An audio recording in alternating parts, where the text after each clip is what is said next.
Here we go.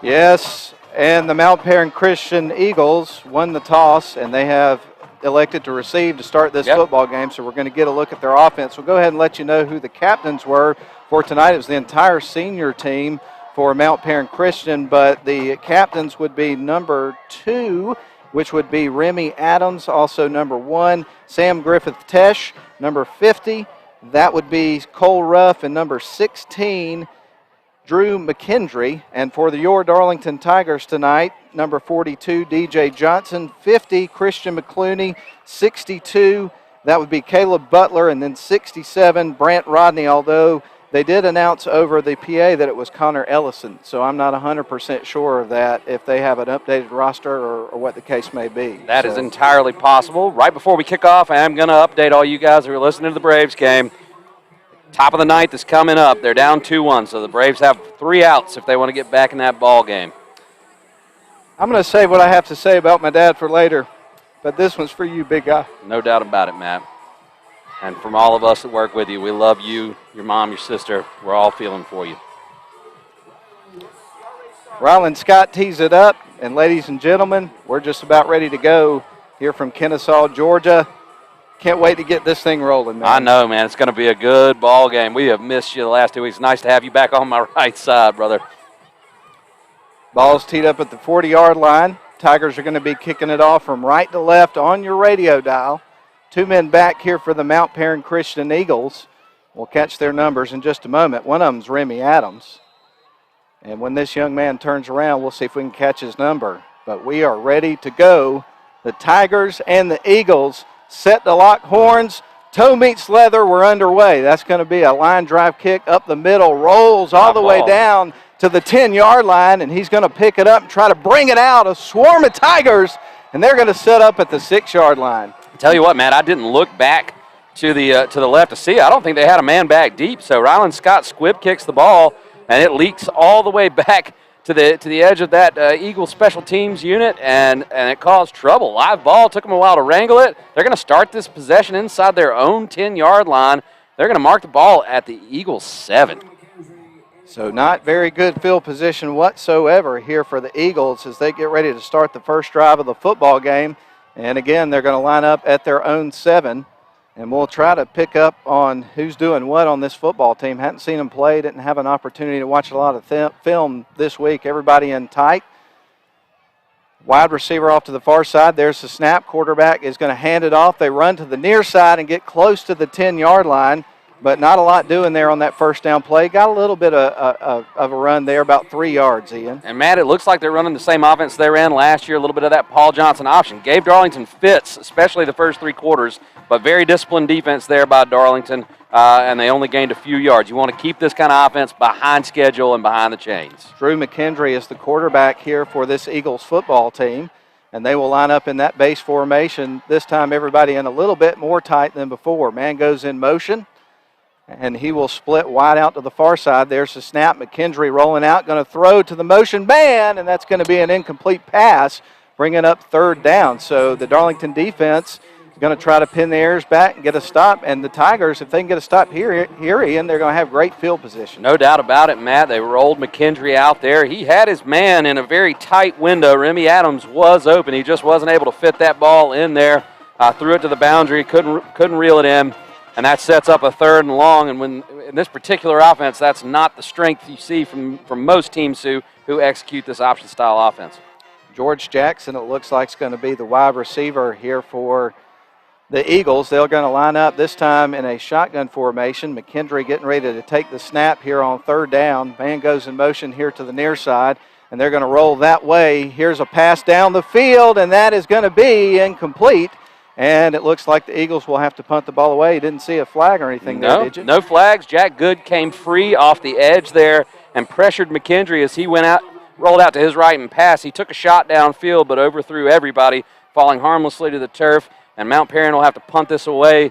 Their kicker will be back inside their own end zone. And it looks like Talon Showery is going to be lined up to receive this right at the 50. So it should be great starting field position for Darlington, which they had all of last week against Bremen. Charlie Batch is the punter here for this Eagles football team. And as you mentioned, Showery at midfield. And again, should be great field position for Darlington. Here comes the kick out of the end zone, a spiraling kick that moves end over end as it sails through the air. It's going to drop down at about the 45-yard line. And that's where the Tigers are going to set up shop. Yeah, no return there, so that worked out, even though the ball kind of put the brakes on when it hit at the 48.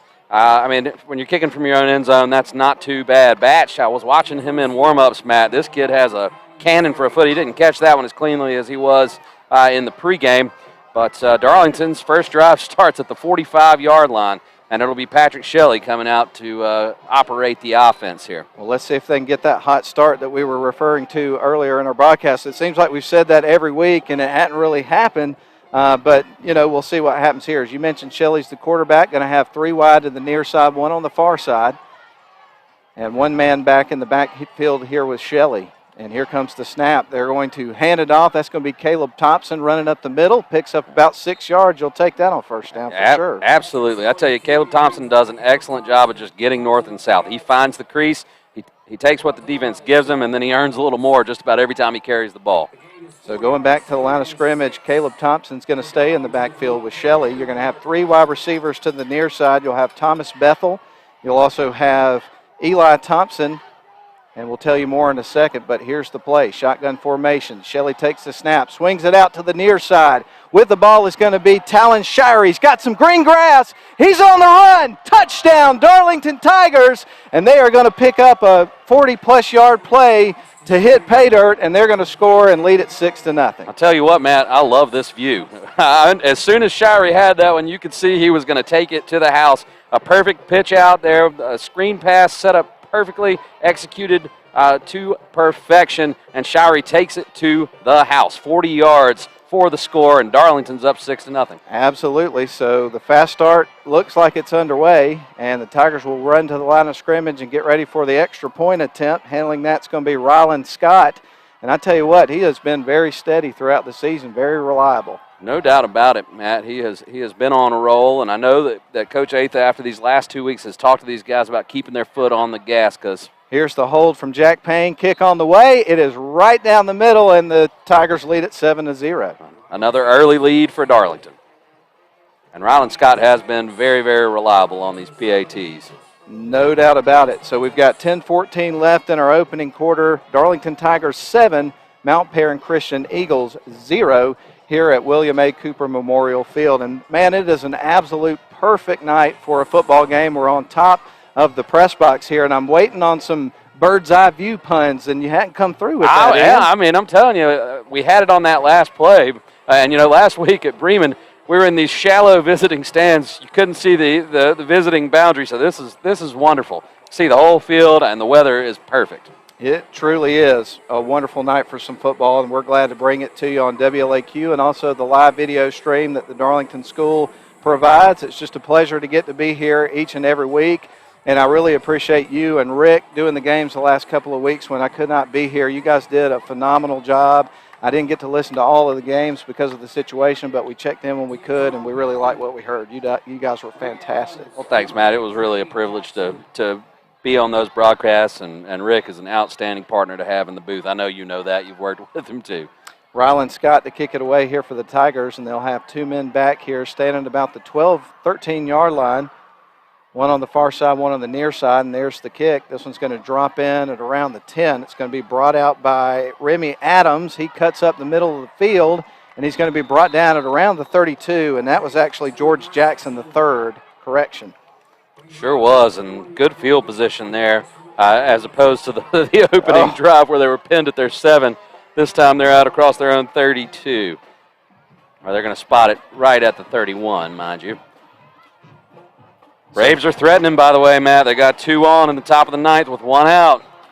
Exciting stuff. We're going to have to get a light out here. I know. We're standing on top. I can't see my roster. That's challenging. Drew McKendry, the quarterback, is going to line them up. He will have them in a pistol formation with 2 wide on the far side. Everybody else in tight, got a running back in the backfield. There's the snap, and a little bit of trouble on the snap. It's going to be picked up on Remy Adams, and he's going to cover, but that's going to be a loss. He's going to drop back to the 18-yard line. That was almost an even bigger disaster. It sure was. Patrick Shelley was coming in hot, and he was able to bring him to the ground, but just a bad snap, bad exchange.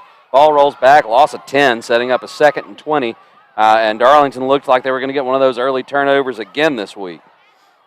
So 9:38 remains here in our opening quarter. Darlington 7, Eagles 0 here. Eagles playing at home at Mount Perrin Christian. Beautiful campus, awesome facilities. It's quite a hike to get to the top of the stands here, though. My goodness. It is, straight up, but like you said, bird's eye view.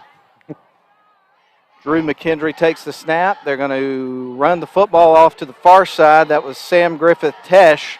And he's going to be brought down after a pickup of about 2 yards. So he got a couple of yards back, but they still have a mile to go to get a first down. That brings up 3rd down. And we talked about it in the pregame. I don't think you can have 2 more dependable safeties than Patrick Shelley and Caleb Thompson. And on consecutive plays, those guys have come from their safety position and made a tackle at or behind the line of scrimmage.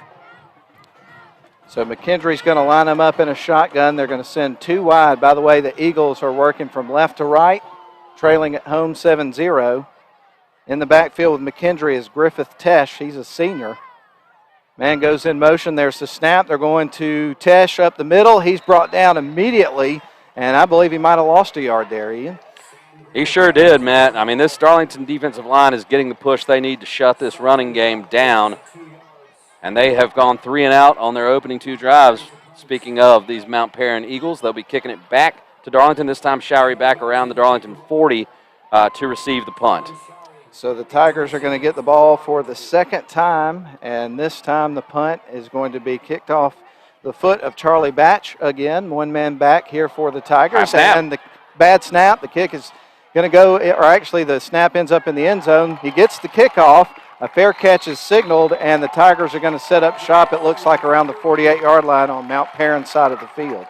And let's credit Batch for really operating well under pressure there. He mishandles the snap. Things could have really gone south, but he was able to not only scoop it up, but scramble out to the sideline and get a kickoff and avoid total disaster.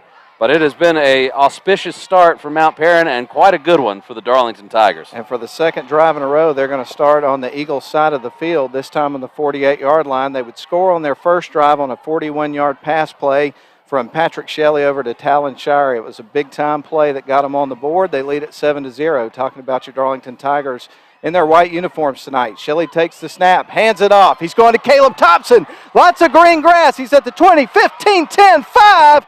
He's gone. Touchdown, Darlington Tigers. A 48-yard play opens up the drive, and the Tigers are up 13-0 with an extra point coming up. Yeah, and really not much to it, Matt, on these 2 scoring plays.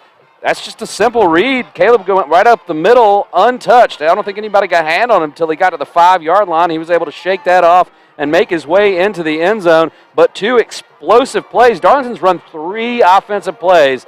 And if this PAT goes through, they're up 14-0 with 7:43 left in the first quarter. And we're about to see it. Rylan Scott on. He made his first one. Jack Payne on for the hold just in a few moments. And, of course, the snap will be handled by Mason McKenzie, who's one of the best long snappers you're going to see. So here comes the snap. It is good. The hold is good. Kick on the way. Perfectly executed. And the Darlington Tigers are up 14-0. 3 just plays. Like that. Fast 2 start. scores. Yeah, yeah. And unfortunate news I'm about to relay to you here. The Braves have lost 2-1. So we can shift our attention solely to high school football from here. But what's new, Atlanta fans? They only bring you up to put you down, it seems like. That's right. Heartache is what we know. Get you all excited and fired up and ready for it, and then next thing you know, you're disappointed. Well, we have 7:43 left to go here in our first quarter. No disappointment here so far for Darlington Tigers fans. They're up 14-0, and we barely played 4 minutes in this football game. Yeah, hey, they don't start much better than this, but I've said that the last 3 weeks now. So Darlington has had no problem jumping out to big leads. And matter of fact, Matt, they've gotten to 21-0 in the past 2 contests. Can they do it a 3rd week in a row? So Rylan Scott tees it up. Same two men back here for the Eagles as we get ready to go. Here from Kennesaw, Georgia. Catherine Steele Sewell Stadium. And here comes the kick off the foot of Rylan Scott. It's on the way. That one's going to be end over end, drops in at the 15, will be fielded and brought out. He stays up and gets to the 26 before taking a punishing hit. And the return man on that play was number 8, and we've seen him return it before, George Jackson III. Joel Lowenberg there on the hit. The freshman. The freshman. And me and Rick were talking about last week, how great is it for Tommy Atha to know he's got that guy middle linebacker for the next 3 years after this season. Man, you're not kidding. I mean, he has played outstanding. So the ball is going to be on the 26-yard line as the Eagles get ready to set up for their third drive of the football game, trailing 14-0 to the Darlington Tigers. Here in a home game, this is the first region game for both teams. And we've got a lot of games around the area that we're going to be keeping up with tonight with the Rome Orthopedic Center High School Football Scoreboard Show. And tonight, your hosts, and for the rest of the season, it'll be a father-son team. How apropos, Lynn Butler and also Austin. We're looking forward to hearing those guys. Did a great job last week. There's the snap. McKendree's going to hand it off. They'll run to the near side. Not a lot of room there. The Darlington defense clamps down, and he picked up maybe 2 yards on the carry. Right now, this Mount Perrin offensive line is getting no push. They can't handle the strength and quickness of this Darlington defensive front. Just an excellent effort from guys like Caleb Butler, Trenton Mercer, Christian McClooney, and DJ Johnson. Those guys are just playing great. No matter who they rotate in, Matt, they've just been on point for the last 5 games. And if I'm having trouble getting the names of Mount Perrin Christian, I'll tell you, we've got a roster with very small names, and we have no lighting, so I can hardly see it. I have to angle it to get the light from my computer screen to read it. Shotgun formation, a wide receiver on the far side. McKendree's going to roll out to his left. He's got company. He's going to throw it over the sidelines, and that's going to be an incomplete pass, only choice he had there. He has been uncomfortable when he has dropped back to pass because the rush has been on him quickly, and Darlington's not having to dial up any pressure to get it. He was really lucky to get that one off and just get it out of bounds. 3rd and long once again for Mount Perrin. So Darlington looking to force a third 3-and-out in a row. And, man, the defense has done a fantastic job so far in this football game. And as soon as the Tigers have gotten the ball, a couple big plays, and they've been able to get in the end zone pretty quickly. So this is looking pretty good so far. Yeah. Again, I felt like it was going to be a boat race the last few weeks, and it's ended up being a thrilling contest each and every time. So who knows where this will go. This time they're going to line up. McKendree's going to line them up in a shotgun with a wide receiver on each side and also one in the slot. As he gets ready for the snap, a man goes in motion. They're going to fake, throw a pass up the middle, well-executed screen pass, and hauling it in and picking up some yardage is going to be Lincoln Broadnax. And he picked up, about 5 or 6 yards there? Yeah, still not enough for the first down. Offense looks like it's staying on the field here, man. It looks like Mitch Jordan's decided they've got to get something going here. And that kind of desperation at this point in the game shows how important it is for Mount Perrin to sustain a drive. Maybe they'll just try to draw them off sides. Remy Adams and Michael Lott are going to go wide to the far side here for the Eagles. McKendree set to take the snap. They almost got him to jump. And it does look like that's what they're trying to do. And Indeed. They will call a timeout. Yeah, I didn't think they'd actually try to go for it. I think a coach should try that every time, though. I mean, why not? We're going to call a timeout as well. Just under 6 minutes to play first quarter. Darlington 14, Mount Perrin Christian playing at home 0. We'll be back in 30 seconds.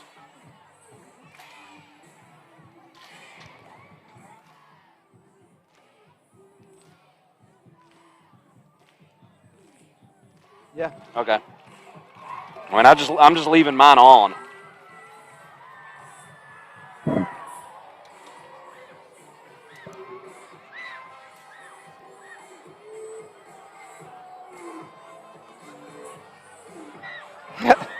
That way, when I go to it, I just pick it up. Huh? Let's see.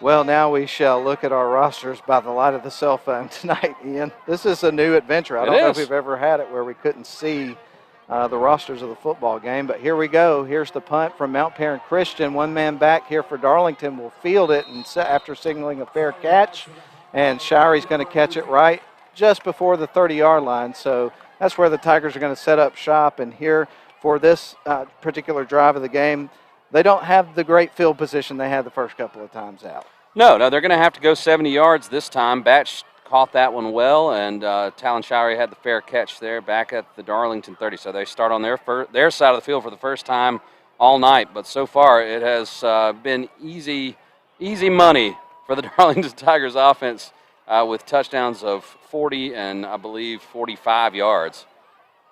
So the Tigers will start this drive in with 5:52 remaining in our first quarter, leading at 14-0. Patrick Shelley still in at quarterback. This time it looks like they'll line up in a pistol formation with 3 wide receivers, 2 on the near side, 1 on the far side. There's the snap. They're going up the middle. A bit of room there for Caleb Thompson to pick up about 3 yards. If it ain't broke, don't fix it. Handing it off to Caleb Thompson. It's been successful so far tonight, and he picks up 3 yards in a cloud of dust on first down.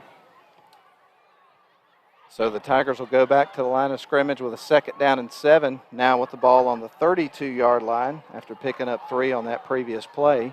Going to send trips to the near side, 1 on the far side. A couple of those wide receivers are stacked in the slot on the near side. There's a snap. They're going to give it to Caleb. He finds a big hole on the right side, bounces off a defender, stays up. He's at the 40, the 30, the 20, and he goes out of bounds close to about the 17-yard line. So another big play for the Tigers and Caleb Thompson.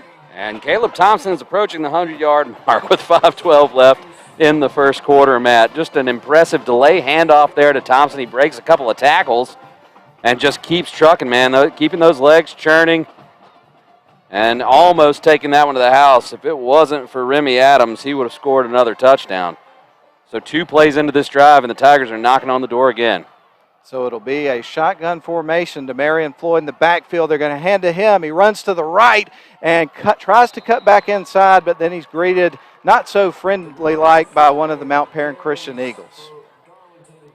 And to Marion Floyd, he's one of those guys that has the joystick ability. I mean, when he gets out there and gets in a crowd, he can flat make guys miss, and it is impressive. Indeed he can. So the Tigers go back to the line of scrimmage now with 2nd down and 5. Ball now in the red zone at the 17-yard line, already leading at 14-0, I should say. They'll line up in the pistol. There's the snap, fakes it to Floyd, rolls to the near side, wide open man. He's going to hit Eli Thompson. He gets tripped up, and no, that was actually not Eli Thompson. That was Joel Lowenberg, and he gets inside the 10. Yeah, they set that one up nicely. They faked the handoff, and then Patrick Shelley rolled back out to his left. Just a little misdirection, found Lowenberg out there in the flat. Just a little dump pass, and Lowenberg's able to pick up the first down. So Darlington will be able to pick up another first down at the 1-yard line or inside the 2. And this will be their longest drive of the game as they're about to snap it for the 4th play of this drive. 2 wide receivers to the near side, 1 on the far side. Floyd in the backfield here with Patrick Shelley. They're going to start this play on the 11-yard line. They give to Floyd. He bounces to the left, and he's going to be brought down. And he will be about right where the play started, I believe. Yeah, that was the best defensive play of the night for Mount Perrin. They really crashed down and executed well, bringing Floyd down to set up a 2nd and 10. So time ticking now here in this first quarter, 3:45 remaining in the quarter. Darlington with the football in the red zone after scoring touchdowns on their first 2 drives of the game, leading at 14-0. Pistol formation, 2 wide near side, 1 far side. Shelley takes the snap. He's going to fake the handoff, rolls right, looking for an open man, and he's got one in the end zone. Touchdown, Darlington Tigers. Thomas Bethel wraps his arms around it, gives it a nice squeeze, and says, let's put some more points on the board. And I tell you what, Matt, as Patrick Shelley rolled out there, it was play action. He rolled out to his right, and he didn't have anybody at first. Great patience on his part to just keep the play alive with his legs and wait for Bethel to come open in the middle of the end zone, and he delivered an absolute strike to the utility man, Thomas Bethel. He does a little bit of everything. I believe that's his first touchdown of the season. And congratulations to that young man. He steps up and plays wherever the coaches need him to. and that time he got to celebrate in the end zone. And if this goes through, that's 3 straight weeks. The Tigers have jumped out to 21-0 leads. Mason McKenzie getting ready to snap. Jack Payne will handle the hold. Here is the kick on the way, and that one is through as well. So 3 for 3 is Ryland Scott, and the Darlington Tigers have scored on all three of their drives here in the first quarter and lead at 21-0. So how's that for a fast start? Hey, man, you can't ask for a better start. Now, this is where Coach gets to look them all in the eye and say, hey, boys, we've done this the last 2 weeks, and we've had to bite our nails all the way till the final buzzer. Let's not do that this week. But this looks a little different to me. Now, the Kings Ridge game looked like it could be an absolute blowout, but right now Darlington has just been dominant in every phase of the game. So we have 3:26 remaining here in the first quarter, and man, what a first quarter it has been. Big plays for the Darlington offense. Yeah, each one of their drives had an explosive play, and that's defined by a play of 30 yards or longer. So you had a 40-yard touchdown, a 45-yard touchdown, and then Caleb Thompson's run was at the 31 and went to the 20, so that's another 40-yard plus play. So every drive has had an explosive play to bust it open, and everything is clicking for the Tigers tonight. Lawton Adams back deep here for the Eagles. Ryland Scott getting ready to put the boot on it as the Eagles will get ready for their next drive. We've seen a lot of possessions here in this first quarter because the Darlington Tigers' possessions have been so quick with big plays. So here comes Scott running towards the ball. The kick is in the air, another squib, this time up the middle, and it's going to be brought out by number 2. That's going to be Adams, and he cuts to the near side, finds some green grass, and he's going to go out of bounds at about the 35-yard line. So good field position for the Eagles here on this next drive. Yeah, really nice move there by Remy Adams to get loose and pick up an extra 10 yards on that return before he was pushed out of bounds by Alan Cordero, who Rick and I have dubbed the cannonball. I like it, and it's fitting. There's no question about it.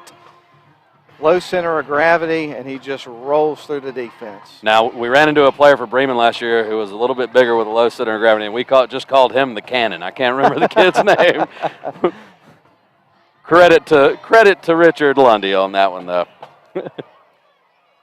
Drew McKendry's got him lined up in a shotgun formation as the Eagles start this possession with 3:15 left to go here in the quarter. Passes in the air, good ball. It's got some good air under it, and almost intercepted by Demarion Floyd, who had a step or two on the wide receiver.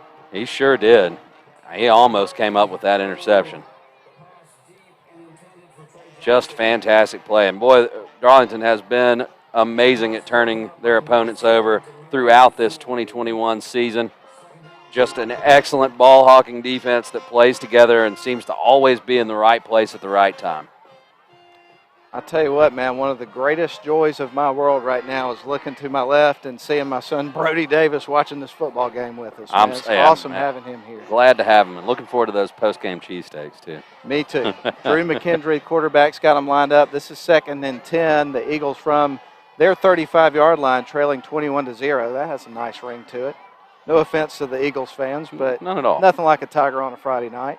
Man goes in motion, bad snap, and ball's on the ground. Quarterback's going to cover. That's going to bring up 3rd down and 11 after taking about a yard loss. It might have been 2 yards lost. Yeah, Matt, that's the 3rd time we've seen the ball hit the turf, and it's not because Darlington's forced it. So right now, Mount Perrin's out of sorts, and Darlington's clicking on all cylinders. That's a recipe for disaster if they don't get it cleaned up, but I don't think Tigers fans will complain. Definitely not.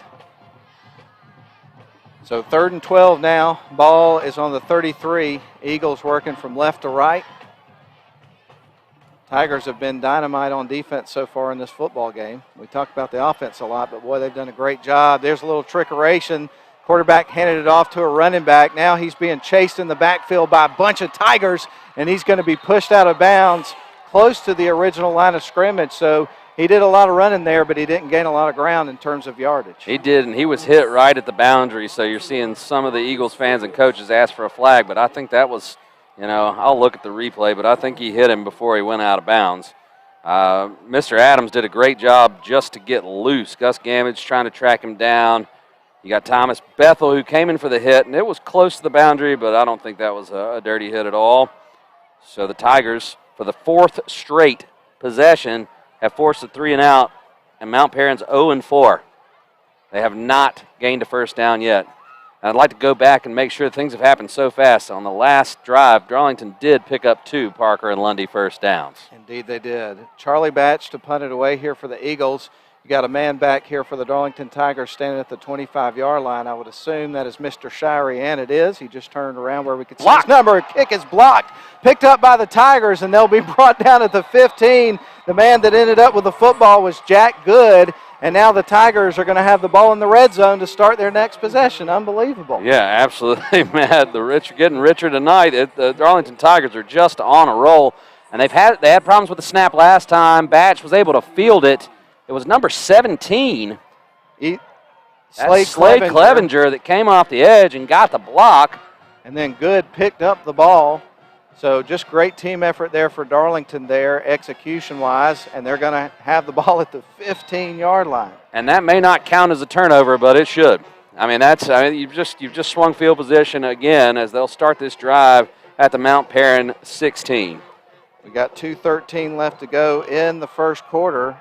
As the Tigers set up, Shelley at quarterback, one man back in the backfield. That's Caleb Thompson. They'll delay the handoff. He goes out to the right side, finds some room, and great vision there by Caleb Thompson and patience there to wait for things to open up on the outside. Picked up 5 or 6 yards. He's a patient runner. You said it, Matt. You nailed it. He's a patient runner, and these Darlington running backs do a good job of not putting themselves in bad positions. They get behind their blockers, and they wait for that crease, and they pick up the yards that the defense gives them. And a lot of times that ends up being even more than they anticipate. So Thompson's having a big night tonight.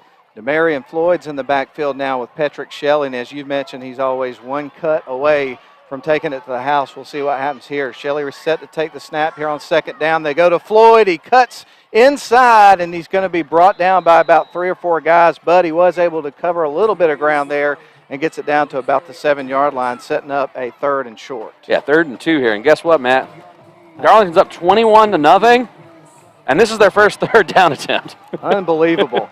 2 wide near side. There's the snap. They were going to go back to Floyd, it looked like, and we have a whistle and a flag. Timeout call. Yeah, Mount Perrin. All right, we're going to take one as well. 1:43 left in the first quarter. Darlington 21, Mount Perrin Christian 0. We'll be back in 30 seconds.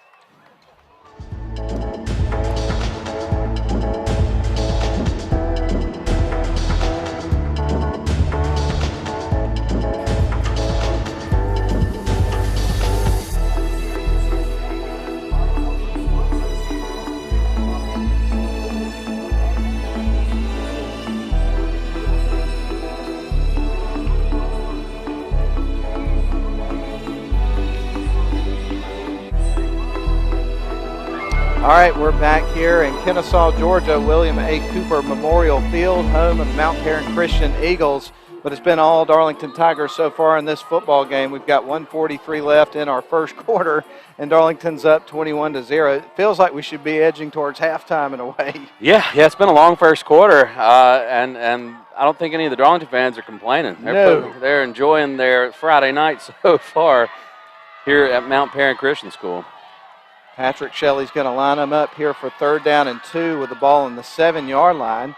DeMarion Floyd is going to be in the backfield. Shelley's under center. He gets ready to take the snap, and he is going to hand it off. They go up the middle, and in the end zone goes the cannonball, Alan Cordero, and scores on a 7-yard touchdown run. So the Darlington Tigers punch it through another time, and now they're going to lead it 27-0 with a point after coming up. And as we mentioned earlier, so far tonight, Ryland Scott has been very, very consistent, and so no reason to think that he won't be able to punch another one through here. So they've broken the threshold after 3 straight games of getting up 21-0. Now they've got a 4-score lead here with 1:38 still left in the first quarter. Just amazing, explosive football from the Darlington Tigers tonight. So Cordero with the touchdown run, and here comes the PAT attempt here for the Darlington Tigers. Snap is on the way. The hold is good from Payne. Kick on the way, and it is good. So 4 for 4 is Mr. Ryland Scott, and the Darlington Tigers lead at 28-0 with 1:38 left to go in our first quarter. And 4 different Tigers have found pay dirt. Shirey on a 40-yard touchdown. Thompson on a 45-yard run. Cordero just scored on 7. Bethel got one from about 15 yards out. So it has been an impressive night for Darlington, spreading the ball around, just showing how diverse they are and how many playmakers they have on this offense. Indeed, and man, we're getting all the sights, the sounds, and the smells of being at the football game because they've got a grill that's situated right to the left of the press box, and they're cooking up the hot dogs and the hamburgers. You got the band playing. This is what it's all about, Ian. It is, and I've learned something new tonight from your young one who is accompanying us on this trip. A hot dog's called a glizzy? I had never heard that before. He said that to me a few months ago, and that's what he always calls them. And so I actually looked it up to make sure that was something that was appropriate for him to say, and apparently it has to do with some kind of video or something like that kids watch that call him that. So I guess it's okay. Well, he scarfed down 2 before the game, man. He looked like he was pretty happy enjoying those dogs. Oh, man, he loves some hot dogs. Wonder where he gets that from. Probably his grandfather. Absolutely. Here comes the kickoff on the way from Ryland Scott. That's going to be a short kick, and it's going to drop in at about the 28. Will be brought out here by number 5, and he is trying to find some room on the edge, but there was none there. The Tigers defense did a good job of stringing it out. Jalen Thompson didn't really have a whole lot of room to go. No, I mean, the kid looks like he's got some wheels, too. He used a lot of effort to get very little yardage there as he ran all the way from one sideline to the other, but good pursuit there by the coverage squad for the Darlington Tigers. And, you know, they really like to mix up how they kick the ball off. They use that real tight formation, sometimes the traditional spread-out wedge that they go down there. Just impressive. They keep the other team on their toes. McKendry under center for their base formation, everybody in tight. And he gets ready to take the snap here as they set up at the 29-yard line to start their next drive. They're going to hand it off. Good. That was a pretty good push there from the defensive line to pull him off to the left, and he was able to get 5 or 6 yards. Yeah, that was one of the better carries of the night for this Eagle offense, who is yet to get a first down in this ball game. I believe that was Tesh with the carry there for the Eagles. Now they're going to line up for 2nd down and 5 with the ball on the 34-yard line. Eagles working from left to right, trailing at home 28-0 as we're now under a minute to play here in our first quarter. Man goes in motion. There's the snap. They are going to hand it off and try to run to the right side. Tesh again, and he got close to the first down. That was a pretty good carry. Will they be moving the chains? It looks like they will be. Oh, yep, they're moving the chains. They sure are. So Mount Perrin converts there. First time they've moved the chains tonight. We met one of the chain gang before the game. Good guy, used to play baseball for Shorter College, or university now, I do believe. So. Played for Matt Larry, who's now at Darlington, and also Ricky Latanzi before that. Talked to both those guys this week. There's the snap. They're going to hand it off. What a tackle. A spin move there by Remy Adams, and a great tackle, as you mentioned, for the Darlington Tigers. Yeah, Jack Good just came flying in there from his defensive end position to blow that play up. So that brings up 2nd and 11 for the Eagles. Ball on the 38-yard line, and it looks like we will not see another play here in the first quarter of the football game unless they run it pretty quick, and it doesn't look like they're going to. So time will expire in the first quarter. It's been all Tigers so far in this football game. They dominate the first quarter and lead it 28-0. We're going to send it back to the studio for 1 minute. We'll come back for the second quarter after these messages on WLAQ.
Do you think Brody Davis is impressed with the Darlington Tigers tonight? Yeah, I think his exact words there, wiping the floor with them.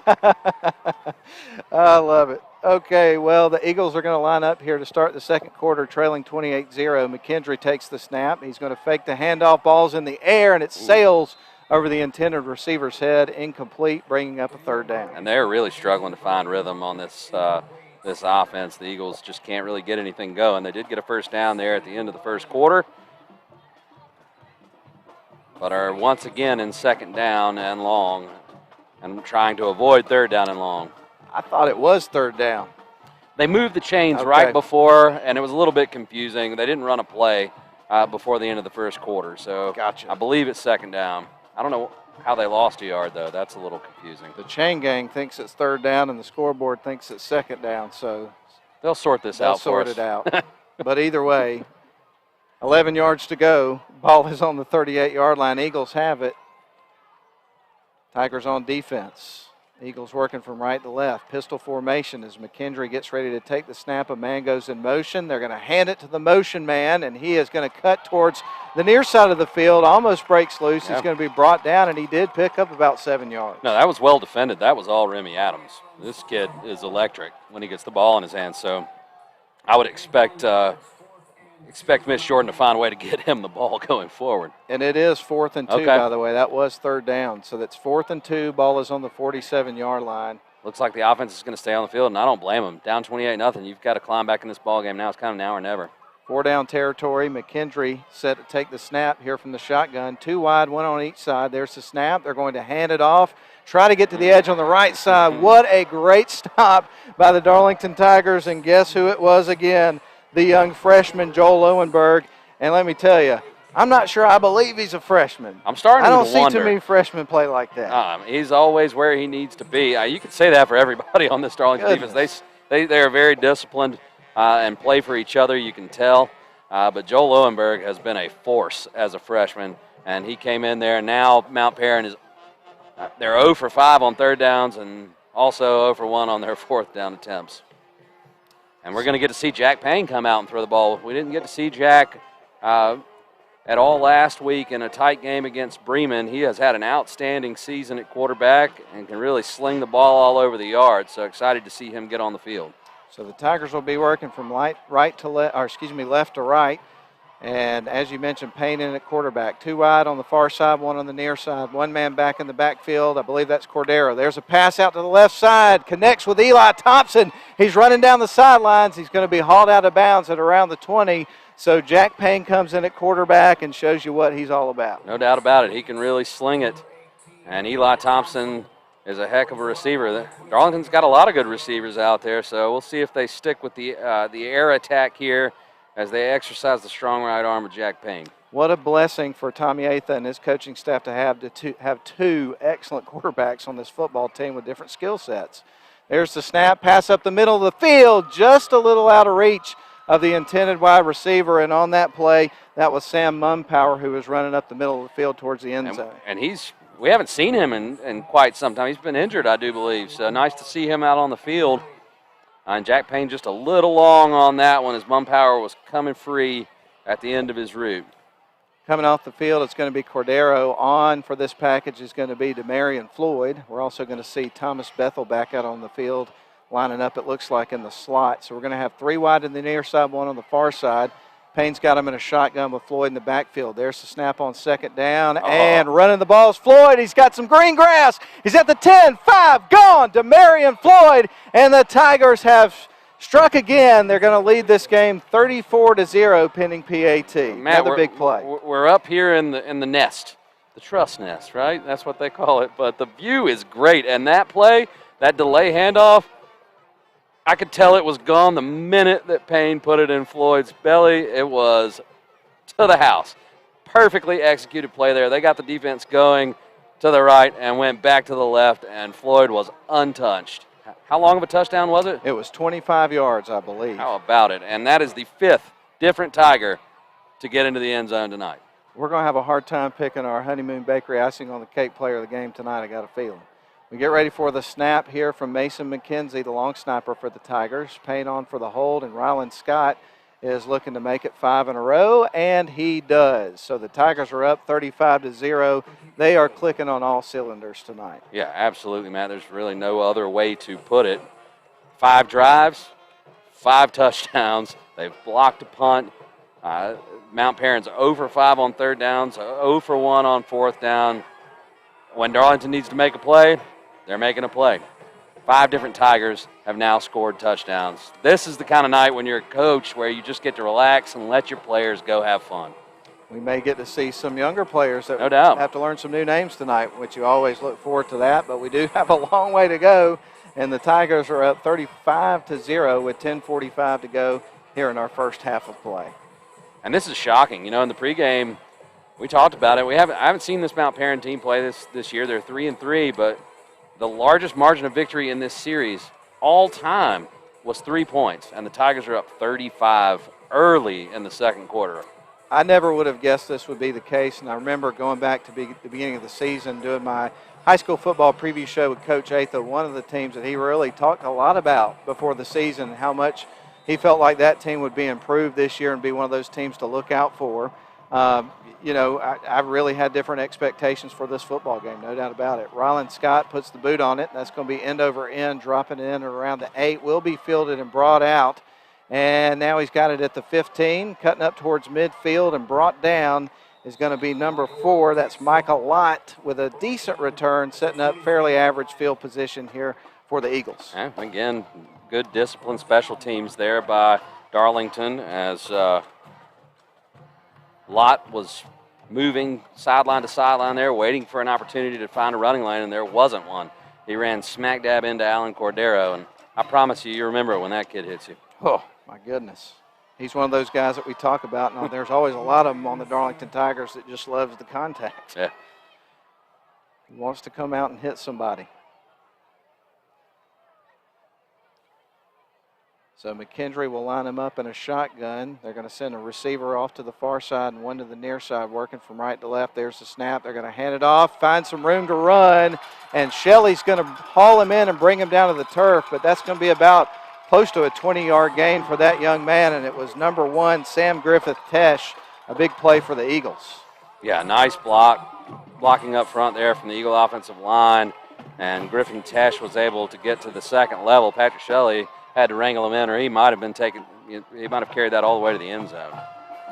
So we're seeing some progress here from the Eagle offense in the second quarter. A few more plays that are on the verge of being explosive. And it looks like we've got Daniel Gray in at quarterback. This is 18, not 16 that we saw earlier. They're going to hand it off, and it's going back to Griffith-Tesh. He is going to stay up and get down to the 40-yard line on the other side of the field, so now they're going to be in Tiger territory after 2 big plays from Griffith-Tesh. Yeah, they gave Darlington a little dose of their own medicine with that delay handoff, a little misdirection, and it worked out for them. So a change of pace here from Mount Perrin, bringing in a new quarterback, Daniel Gray, and giving the rock to Sam Griffith-Tesh. So Gray is going to line him up in a shotgun. In the backfield with him is going to be Jalen Thomas, flanked to his left side. You're going to have 2 wide receivers to the far side for this 1st and 10 from the 41. There's the snap, a pass, and the defender got there right as the ball was getting to him and knocked him to the turf for an incomplete pass. That was great defense there by Eli Thompson. It was, and that's the definition of a bang-bang play there. Gray dropped back to pass. Cordero hit him as he threw, and then Eli Thompson was in the perfect position to make a play as the pass arrived. Great defense from the Darlington Tigers. So we get ready for Daniel Gray to line him up here for a 2nd down play. 2nd down and 10 with the ball on the 41-yard line as the Eagles have it in Tiger territory. 9:30 left to go in our first half. Darlington has scored 35 points to the Eagles 0 in this football game. Here's the snap. They're going to hand it off, bouncing to the left side and finding nothing but Tigers everywhere is going to be number 5, Jalen Thomas. There was nothing there. Absolutely. Cordero and Jack Good were all over him with a host of other Tigers. And that's going to put Mount Perrin in a 3rd and long, and they have not picked up a 3rd down all night. 0 for 5. Can the Tiger defense make it 0 for 6? We're about to find out. We are. 9 minutes and ticking here in the first half. Get ready for Mr. Gray to line them up. Daniel Gray, the quarterback here for the Eagles. Going to have one man next to him on the right side this time. That's Thomas. There's a snap. It's going to be a play action attempt. Ball's in the air. It's going to be hauled in on the right side, but he's going to be brought down by his shoestrings. We did have a flag that came in on the play. First flag of the night, and you've got an Eagle player who's down around the 28-yard line. You got to wonder if this might be a hold on Darlington or worse, depending on this call here. The receiver that made the catch, Lincoln Broadnax, is that how you say that name? Well, anyway, he came up gimpy after the tackle and was kind of hobbling around on his right ankle. He's still on the turf right now, as you can probably see on the video screen. They're going to help him up, and he is really hobbling around, isn't he? Personal foul. Is that a targeting or just a personal foul? I didn't really see a signal. Yeah, they didn't specify what that foul was, but perhaps a face mask, I'm not sure. But it's the first penalty of the game. It's been a fairly clean game so far, but a big one because Darlington had gotten the stop there on third down, and that penalty will keep this drive alive and move the ball all the way down to the Darlington 26-yard line. This is the furthest that the Mount Perrin offense has been able to penetrate into Darlington territory. So the ball at the 26-yard line as Gray gets ready to line him up. In the backfield again with him is going to be Thomas, the senior running back for this football team. And make sure to stay tuned at halftime because we're going to have some scores for you, courtesy of Rome Orthopedic Center. And after tonight's game, stay tuned for the Honeymoon Bakery icing on the cake player of the game. Gray in the shotgun. There's the snap. They're going to hand it off, give it to Thomas. He bounces here to the near side. Shelley chasing after him. Another man comes in, and they finally haul him out of bounds. Shelley almost pulled that ball loose before it went out of bounds. He did. That was really close. I'll watch on the replay. Not that it matters at the high school level. You're not going to get anything overturned. But great job of the Darlington defense just stringing that out, and Shelley gets to the sideline. He stripped that ball. He stripped the ball. He did. Doesn't matter, but he got that ball out. And that's one of the things that we've seen the Tigers do so much this season, getting in there, getting their hands in there and trying to get the ball away from the other team, and they do it so well. Yeah, no doubt about it. He had a foot inbounds when he stripped that ball loose. I don't think Shelley possessed it with a foot inbounds, and all of it's for naught anyway, but we'll see how this plays out. Gray from the gun, going to send a wide receiver to the far side and one to the near. This is 2nd down and 6. Eagles with it on the 22-yard line on Darlington side of the field. There's the snap, going to put it in the air, and the wide receiver, that was Remy Adams, and he turned to run towards the end zone before he'd secured the ball, so that's incomplete. That's exactly what you wanted. Well-executed play there. Get Remy Adams the ball in space. If he makes the catch, he's got one guy to beat, and he's shown that he can put the moves on. So that was a big drop there, setting up yet another 3rd down attempt for Mount Perrin. 3rd and 6. Indeed, ball still on the 22-yard line after the incomplete pass. We've got 8:19 left to go here in our first half of play. Darlington 35 if you've just tuned in to Mount Perrin Christians. Eagles 0. 2 wide receivers to the far side. Gray with Griffith Tesh in the backfield, flank to his right. There's the snap. They're going to Griffith Tesh, and he cuts inside, makes a nice move, makes a few guys miss, and I believe he's got the first down, Ian. He does, Matt. And Mount Perrin picks up their first 3rd down conversion of the evening, keeping this drive alive. But let's go back just one set of downs before. Darlington got the stop on 3rd and long, but there was a personal foul that gave this drive new life, and Mount Perrin trying to scratch and claw their way back into this game by getting on the scoreboard. So Gray is going to line them up. You're going to have Griffith Tesh in the backfield. Going to have a couple of wing backs for this set and a wide receiver here to the near side. Pretty close to the line of scrimmage. Now a man splits out wide right. They're going to go to Tesh. He'll run up the middle, and he's going to be brought down.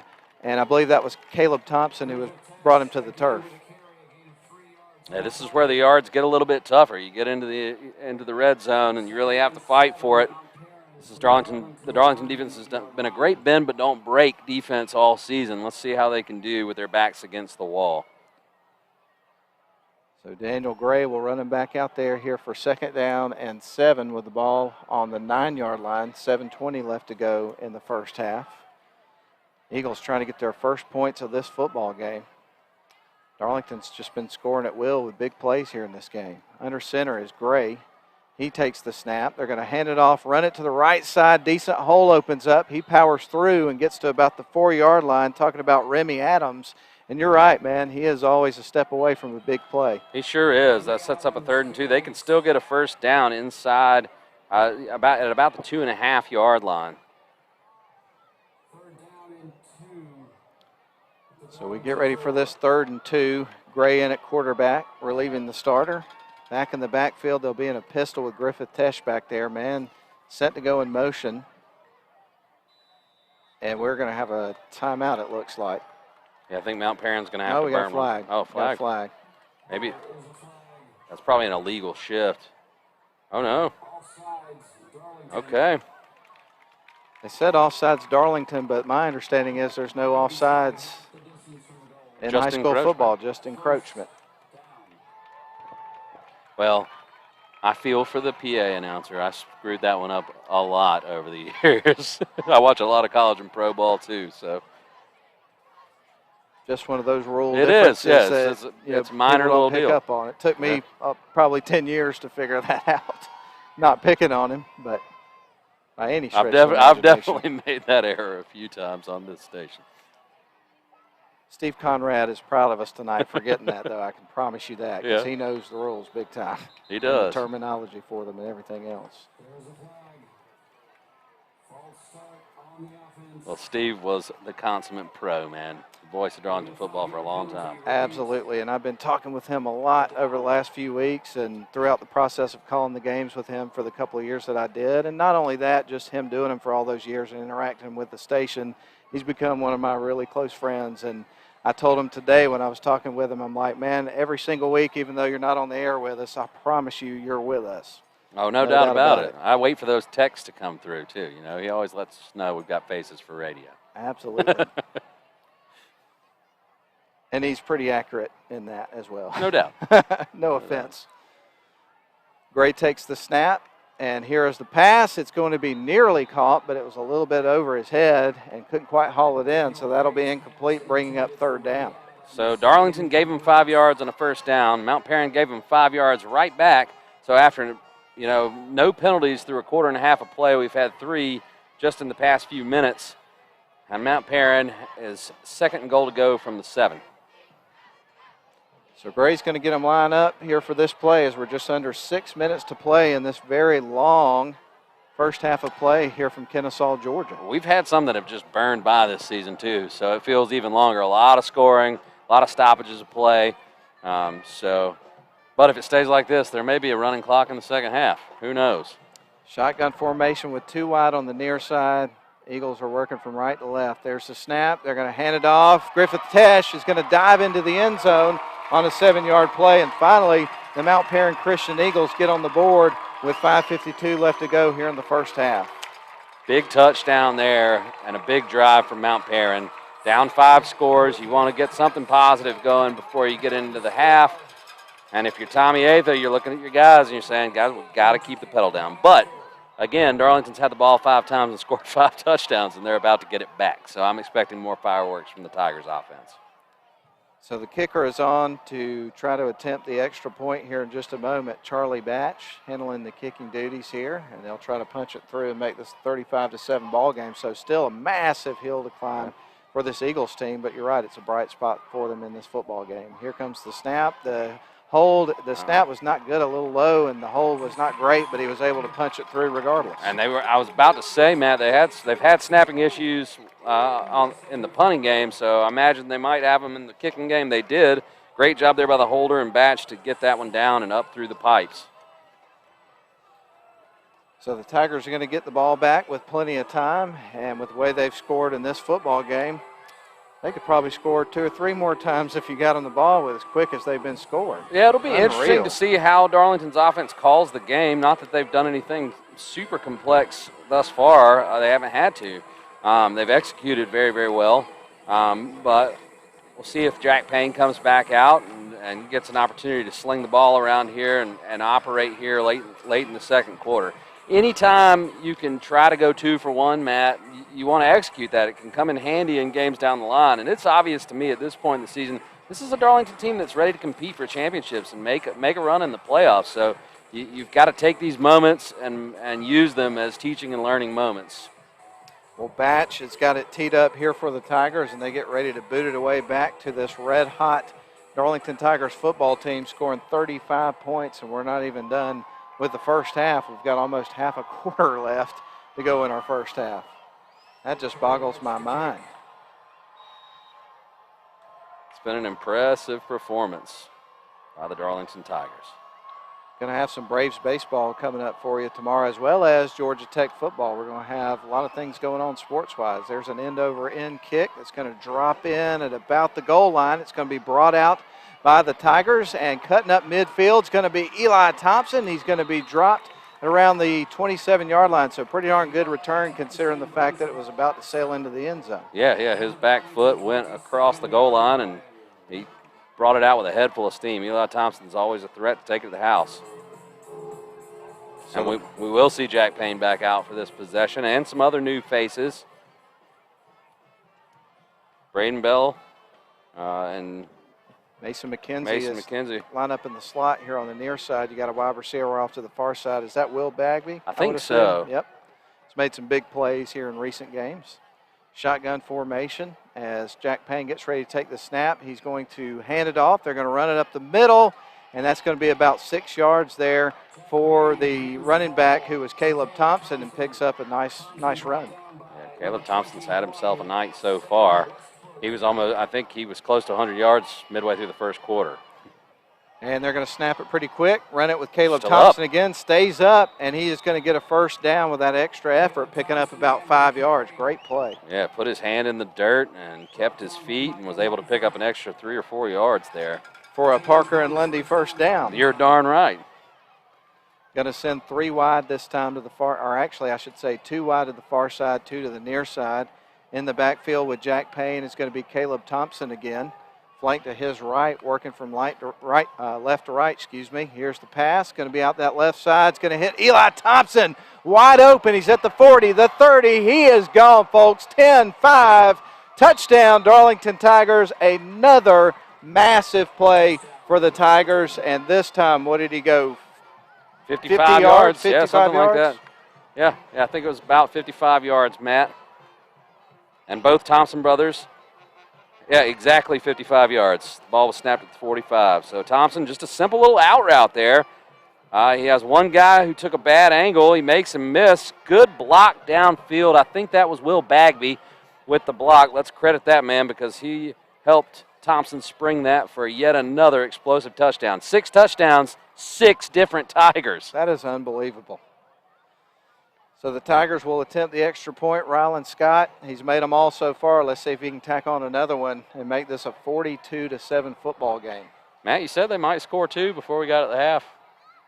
We'll see. I think 3 might be on the table. It just feels like that kind of night, Ian. Here's the snap. Looks good, holds good, kicks good. 42-7 is your score. Tigers on top. We might have to get a sheet cake for the player of the game right now. It's going to be a tough competition. 6 guys have taken it to pay dirt. Well, I have connections over there. We may be able to make that happen, Ian. My goodness. I'm not going to officially award that before we get the nod, but I think that's a good idea. I might throw in on that. Yeah. If you need me to pitch in, let me know.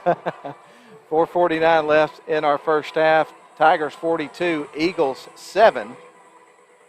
And, man, what an offensive explosion we've seen tonight from the Darlington Tigers. Yeah, spreading it around. I mean, here we are in the second quarter, and 6 guys have scored touchdowns. Just an amazing night. And you know, it's got to be fun. We're on the far side of the field from this Darlington team, but you know that sideline is just all smiles.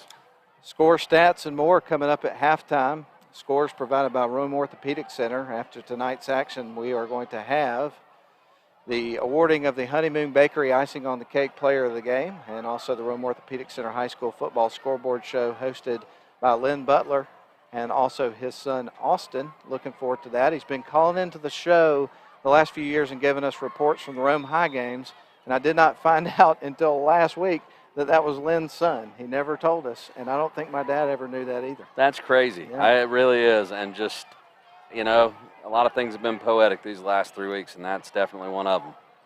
Going to have a little bit of a pooch kick that's going to drop in at about the 36 here for the Tigers. And that is where you're going to see the Eagles set up here for this next drive. Another well-executed kickoff there by the Darlington special teams. And, you know, they mix up the kickers from time to time. We've seen Cordero, we've seen Bethel, and Ryland Scott all kick the ball off throughout the year, but it's been all Scott tonight, and he's executed it well off the tee. We've also seen Hendricks Jones swing his leg at a few of them this season as well. So the Eagles are going to start at their own 40-yard line with 4:46 remaining in our first half, trailing at home 42-7 to the Darlington Tigers. And in at quarterback is going to be the original starting quarterback, I believe. There's a long pass on the way. It's going to be incomplete, setting up a 2nd and 10. Ball's going to remain on that 36-yard line, but back in at quarterback is Drew McKendry. So we've seen 2 quarterbacks tonight for each team's play. And McKendry's got some arm strength there. He just overthrew everybody on that play. Tried to give his receiver a chance to run under it, but just a little too much in that particular throw. Stops the clock as well, which definitely plays into the favor of the Tigers if they get the ball back. Hasn't taken them long to score tonight. Mitch Jordan, the head football coach of this Mount Perrin Christian team, was a Darlington assistant, as we talked to you earlier. He's got a state title under his belt. We're going to tell you more about that game coming up at halftime. May surprise you a little bit who they beat and how bad they beat them. There's a snap, going to hand it off. Ball comes loose. Who got it? Who got on the football? I believe it was the Darlington Tigers. They're celebrating like they got it. Man, we just said they might score 3. And they might score 3. First turnover of the night. They did block a punt, setting them up at the 15-yard line earlier in the quarter. Trying to pick Cordero stripped the ball. Okay. And I believe it was Patrick Shelley. No, it was not Patrick Shelley. He's on his feet. Christian McClooney, maybe? We're screened. Yeah, I couldn't see it. So a fumble for the Eagles. And the Darlington Tigers are going to set up at the 43-yard line on the Eagles side of the field with 4:28 remaining in the first half, already leading at 42-7. They're going to line up with Patrick Shelley at quarterback this time around. Floyd's in the backfield with him. They're going to Floyd. He's going to run off to the left side, and he's going to be dropped.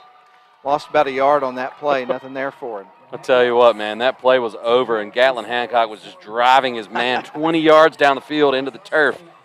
This is a hard-nosed team that wants to get out there and put a hat on a hat. So you're going to have 2 wide receivers here for the Tigers on the far side. In the slot, it's going to be Thomas Bethel. Sam Mumpower is also on that side. On the near side, you got Bagby and also Mason McKenzie. In the backfield's Floyd with the quarterback, Patrick Shelley. Shelley dropping back, looking to throw, and he hits his man. That's Thomas Bethel, as he runs out of bounds after picking up the first down, and another sizable play here for the Tigers offense. Yeah, another Parker and Lundy first down. Thomas Bethel just runs a simple out route. Right now, the Tigers are getting everything they want, and it's good to see Bethel getting in the mix here. And some other Tiger players we haven't seen. Sam Mumpower has been on the field a good bit in this quarter. This time they're going to line Bethel up in the slot on the near side. You're also going to have Mason McKenzie on this side and Will Bagby. It's going to be an empty backfield here for Patrick Shelley. Going to have 2 wide on that far side. I couldn't quite catch their number. It's Mumpower and Eli Thompson. Thank you, sir. Again, empty backfield for Shelley. Takes the snap here on first down, rolling out. He's got company in the backfield, and he is going to put it in the air and just throw it away, so that'll be an incomplete pass. Yeah, they saw it was empty, and they brought the house and got Shelley on the move quick. He's a pretty good thrower on the run, but there was nothing there. He just had to throw that ball into the cheap seats.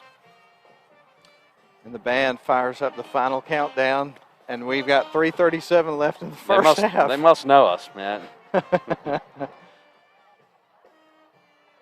Shotgun formation. This time it looks like we're going to see Thomas Bethel lining up next to his quarterback, Patrick Shelley, in the backfield. 2 wide on the far side. That's going to be Eli Thompson in the slot. Mumpower split wide left.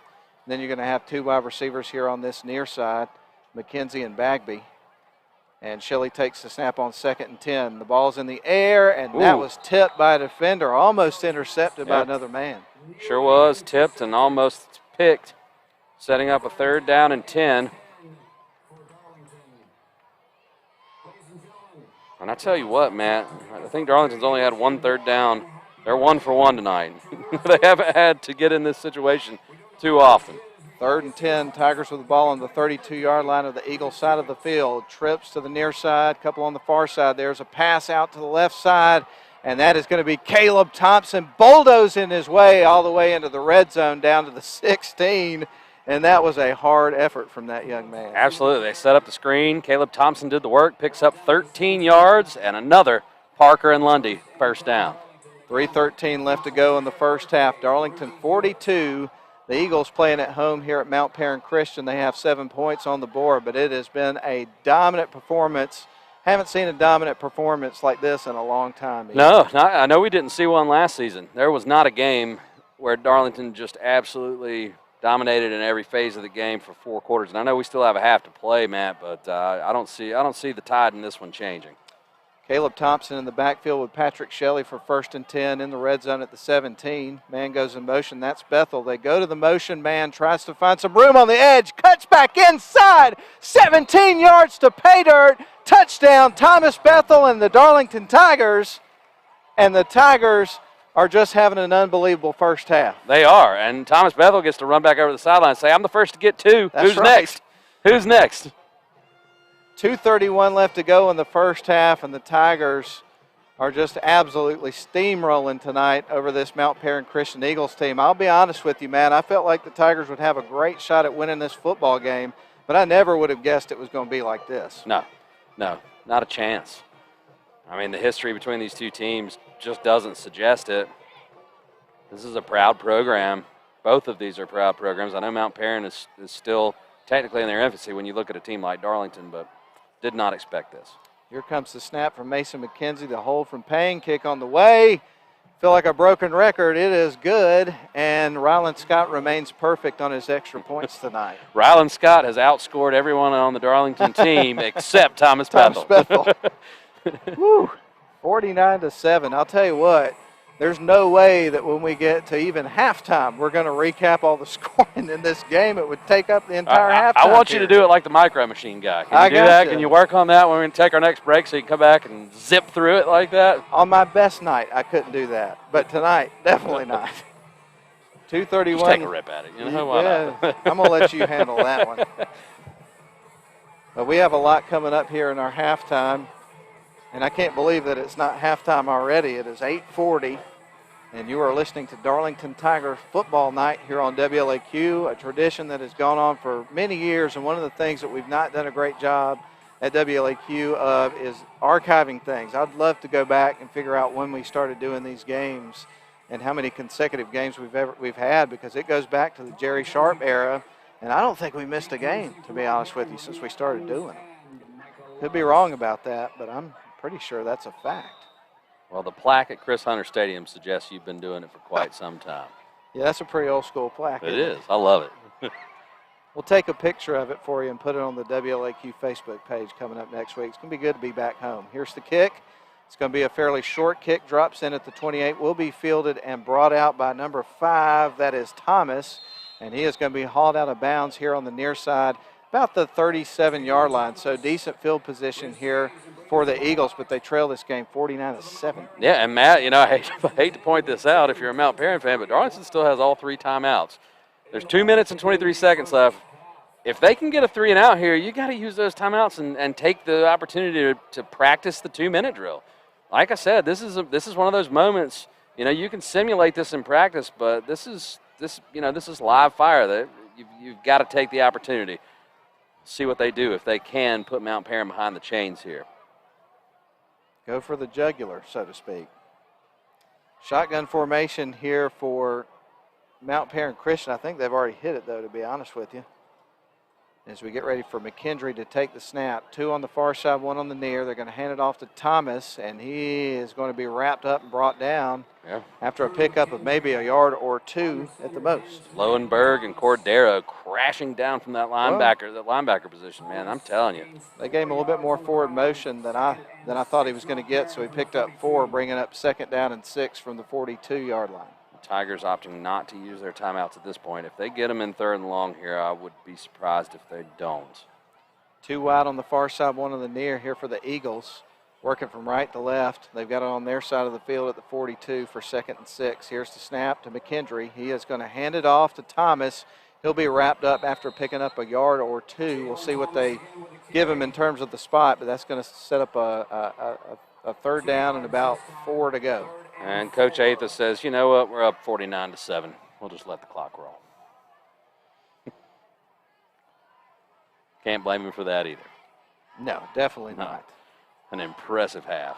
And, you know, one of the things, I don't know if we pointed this out or not, with how small the region is that Darlington plays in, 7A private, they win this game, they're in the playoffs, and from that point forward, it's about positioning. Yeah.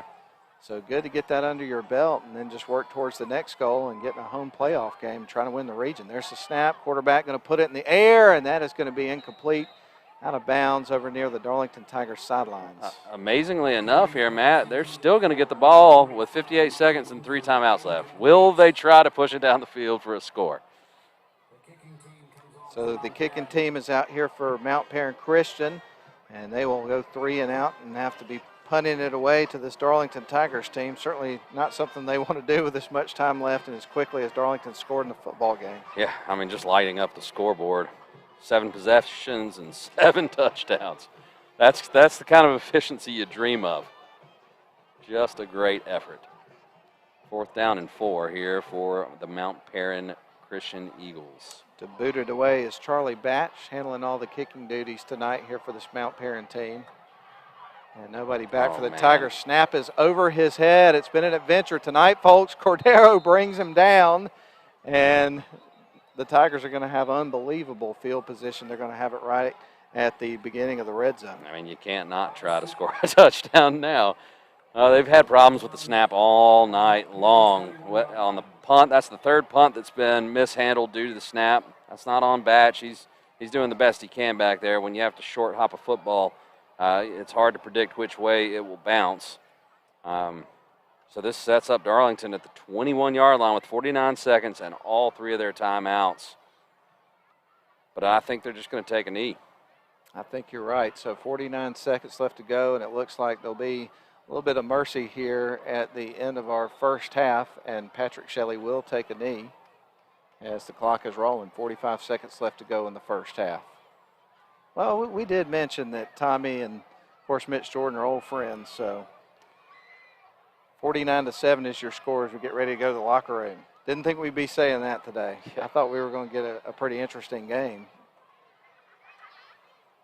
Shelley under center getting ready to take another snap, and he'll take a knee, and that'll be the end of our first half. If you're just tuning in, you may be a little bit surprised to find not that the Tigers are on top, but by the fact they're up 49-7 in their first region game on the road. What an unbelievable performance by the Tigers here in this first half. No, absolutely, Matt. Like we said, 7 possessions, 7 touchdowns. I'm not counting the 8th. They decided to take a knee. That was perfection in every way. It truly was. A very complete first half, if you will, for the Darlington Tigers, and they lead at 49-7 at halftime. We're going to take a breather because we've been calling a lot of scoring plays here in this first half. So I'm going to drink some water and hang out, maybe have a little snack. We're going to send it back to the studio for a timeout, and we're also going to bring you some scores courtesy of Rome Orthopedic Center. Glad you're with us. We have a lot more football left to play here tonight from Kennesaw, Georgia. Again, Darlington 49, Mount Perrin Christian playing at home 7. 49-7, Darlington on top. We'll send it back to the studio for a few minutes.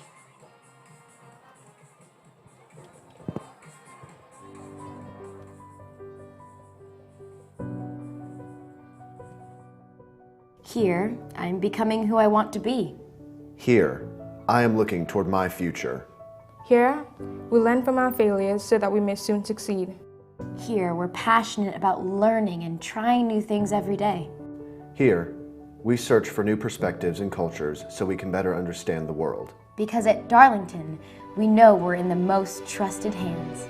As we discover new passions and learn more about ourselves through academics, athletics, Fine arts, and service to our community, we show our versatility as we choose different pathways to our goals. this is our home. we embrace challenges and persevere, even when something seems impossible. We collaborate and create to take our place in the world. We know that together we can make an impact. This is our moment, our time. Graduates today, Darlington forever.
Last time we've been to a stadium that has as large of bleachers as you have here on this home side, and as steep an incline that you have. We're way up here. Yeah, the pitch it provides a heck of a vantage point, and we are at the tip top up here on top of the press box on a perfect night for high school football. Just a really nice campus here too, man. Great facility. Indeed, and we may have some stats coming up here in a little bit. Stacy Norton was up here just a few minutes ago, but he was having a hard time getting them to load up here, so we may not have that. But the most important stat is Darlington is up 49-7 and have this game, it looks like, firmly secured, and we have a whole half to play. But as you mentioned earlier, it's kind of hard to imagine the way this game has played out so far, Mount Perrin having much of a chance to come back here in the second half, but I guess it's mathematically possible if they come out and just look like a different team in the second half. Yeah, no doubt about it. 7 touchdowns. I'm going to try to give you the breakdown for Darlington. I can't remember the young man who scored. The one touchdown was Griffith Tesh for Mount Perrin, but Talon Shirey scored on a 40-yard touchdown on a screen pass to open up this onslaught of scoring. Then it was Caleb Thompson with a 45-yard run on the second possession. Thomas Bethel from 15 yards out caught a touchdown in the back of the end zone from Patrick Shelley. Then it was Alan Cordero, 7 yards for a touchdown run, followed by Demarion Floyd from 35 yards out. Then the next one was Eli Thompson on an out route that went for 55 yards from Jack Payne to Thompson. And the last touchdown was Thomas Bethel running it in from, come on, Matt, you're going to have to give me this one. It was about 17 yards. Okay, so there you go. Let me catch my breath. The Darlington Tigers scored 7 touchdowns in the first half. Well, I do want to mention to you what we've got coming up programming-wise on WLAQ for the rest of the night and this weekend after tonight's action. We're going to have the Honeymoon Bakery Icing on the Cake Player of the Game. And if I can pull myself together enough to do it, Ian, I have a few words that I'd like to say about my dad, Randy Davis, that I know most people listening or watching have heard by this point in time. Passed away a week ago today, and I've got some things I want to say about that. I was going to try to do it at the beginning of the broadcast, but I felt like that I wouldn't be able to get my composure back enough to proceed with the broadcast. I'm going to hold that for right after the end of the game. So if you want to, stay tuned for that as well. But for the rest of the weekend, we've got, the award-winning or soon-to-be award-winning Rome Orthopedic Center scoreboard show with Lynn Butler and Austin Butler. So looking forward to that. And then tomorrow, it's Georgia Tech at Duke, 10:30 a.m. for the pregame, 12:30 Toe Meets Leather from the Georgia Tech Radio Network. So we're looking forward to that. And then right after that, a little bit later on in the afternoon, it's going to be the Atlanta Braves at Milwaukee Brewers. Game 2 of the NLDS. Braves drop one, a close one tonight in a pitcher's duel. I believe the final score is 2-1. And the Braves are going to try again tomorrow, pregame at 3:50, first pitch at 5:07. Then on Monday, you're going to have Game 3 of the NLDS. That's going to be a day game. So 11:50 is going to be your pregame, and first pitch is going to be 1:07. That game's going to be down at Truist Park. So are you telling me we need to take Monday off? We might have to think about that. I'm playing catch up a little bit, but my sister's already suggested a road trip, so I don't know. We might get a little bit further behind. Let me know if you decide to go that route. Okay, I will. And I do want to let you know that coming up next Friday, looking forward to this game, but the Darlington Tigers are going to battle with the Christian Heritage Lions, and there have been some really close games. Unfortunately, the Tigers ended up on the wrong end of things last year in a very close game. Yep. They're going to be seeking some revenge, so another big region game coming up next Friday.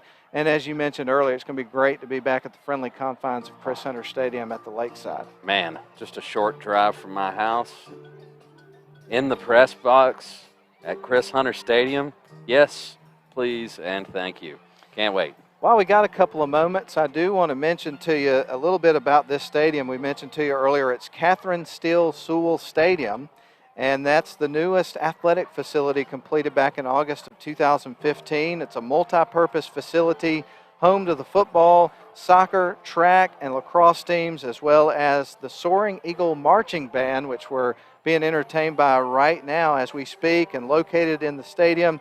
The Yates Sports Medicine Center provides an area for treatment and assessment for their student athletes, and as is a MPC tradition, varsity football enters the stadium through the Pugmire Eagle Walk and touches the eagle statue that we passed on our way in, which was donated by the Rukowski family. And it's always great to go to these different stadiums and whatnot. I know we've been here a time or two, but to get to experience their traditions and things of that nature. Yeah, absolutely, Matt. The last time we were here, we were hoisted onto a scissor lift in high winds. And we called the game. It was a Darlington loss, a tough one where they had, I think, 3 touchdowns called back on holding penalties. Holding penalties. Yeah, that's when Brad Butler was the quarterback here. Yeah. And I'll never forget that night. One day we're going to write a book about the adventures in broadcasting, and that is certainly going to be one of the featured stories. And the other thing I remember about that particular night, it was rather cool, and we had quite a wind that was coming through, and the scissor lift was moving a bit.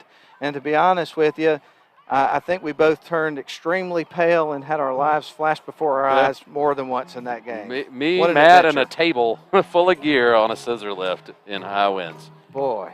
But we did it. We pulled it off. We made it down safely. So this facility's changed quite a lot since then. What was that, 12, 13 years ago, something like that? It was early days when we both started calling games together, so that was a long, long time ago. Well, this is beautiful. What they have here now is just a fantastic facility. We've learned a lot over the years, even just last year, adding the gaffer's tape. This year we're learning we got to pack a few battery-operated lights, too. Yes, we do. You got to come ready. You got to be the Boy Scouts. I don't think I've ever had that challenge before, not having enough lights, in order to be able to see the rosters and things like that. But that's what it is tonight. But we figured it out. I just turn my roster a little bit and get the glow of the computer screen there, and that seems to do the trick. And I have the magical cell phone light. I couldn't do that. I couldn't handle holding it and trying to, didn't work for me. Well, it's halftime. Your Darlington Tigers are up whopping 49 points to 7 over the Mount Perrin Christian Eagles.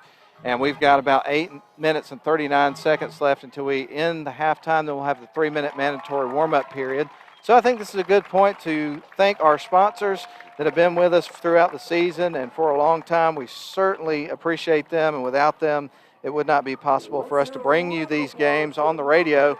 Floyd Medical Center, Honeymoon Bakery, the sponsor of the Icing on the Cake Player of the Game, Riverside Auto Group, Avery Drugs, Harbin Clinic, Rome Orthopedic Center, the sponsor of our scoreboard show, Ware Mechanical, and for the road games we have Jower Scalar Insurance, and one of our most recent additions, the Parker and Lundy First Downs. And of course, Rick Lundy down there in Cedartown, he has a daughter that is a part of the cheerleading squad, and he is very proud to be a part of this Darlington community and wanted to support the broadcast, and we certainly appreciate that. Absolutely, and let's also take a moment here at halftime to thank Rick for his contributions to our broadcasts this season. He's filled in for me. He sat in the color seat with you on his right and me on his right this season, and he's done a fantastic job. Loved calling the games with him. If you can't be here, Matt, and I'm sure you feel the same way, if there's anybody else that could be standing up here doing this, it's Rick Lundy. No question about it, and I'm guessing what happened because I did invite him and brought a headset for him to join us here for our halftime commentary. Here is what I envisioned happened.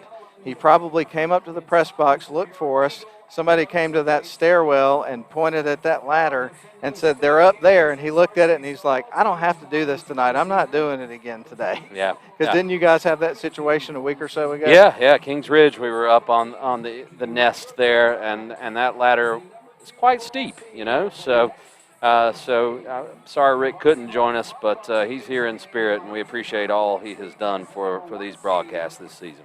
Super great guy and great family. 6:41 remaining here in our halftime period. Darlington 49, the Mount Perrin Christian Eagles at home have 7 points. We're going to send it back to the studio for a few minutes. We'll come back with some scores from around area games, and we'll talk more here at halftime from William A. Cooper Memorial Field, the home of the Eagles in Kennesaw, Georgia.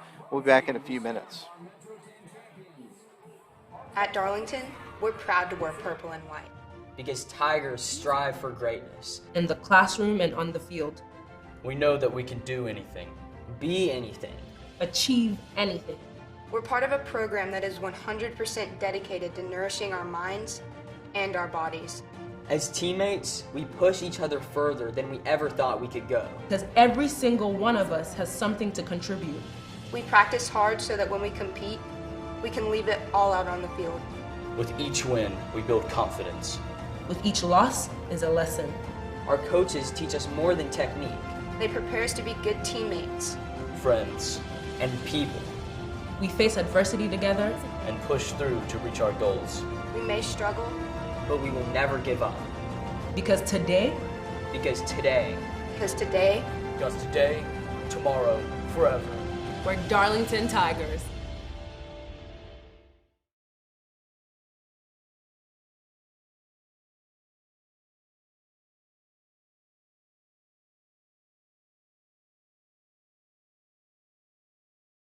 At Darlington, we find our confidence in discovering who we are. In the classroom and on stage.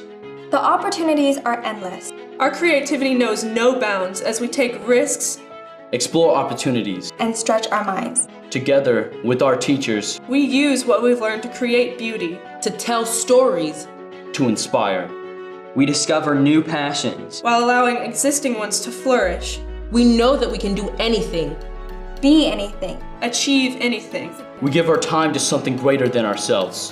Whether we're sketching, singing, writing, or acting, we find new ways to express ourselves and share our talents with the world. We know that our ideas and contributions matter, and we take great pride in that. Because today, because today, because today, because today, because today, tomorrow, forever. We're Darlington Tigers.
Memorial Field, and the name of the stadium is Catherine Steele Sewell Stadium. We gave you all the details about that earlier, but right now the Darlington Tigers, as we get ready to start our second half here in a few minutes, are up in this game by a whopping score of 49-7. And let's go over some scores from some other high school games going on of local interest tonight. Absolutely, Matt. I'll get you started. Over in Cedartown, Georgia, the Bulldogs are up 29-3 over Northwest Whitfield. The Bruins from Tunnel Hill have got their hands full with a tough Bulldogs team that is definitely a favorite to win their region. Pepperell leads Gordon Central 16-0 in the third quarter. A little surprised that's not more lopsided than it is, but the Dragons have had a tough season this year. 1-5 going into that game? Yeah, absolutely. It's been a long time since we've seen a Dragons team struggle that much. It's surprising to me as well. No doubt about it. Staying in Region 7 AA, Chattooga leads Coosa 21-3. The Eagles have had a tough year as well.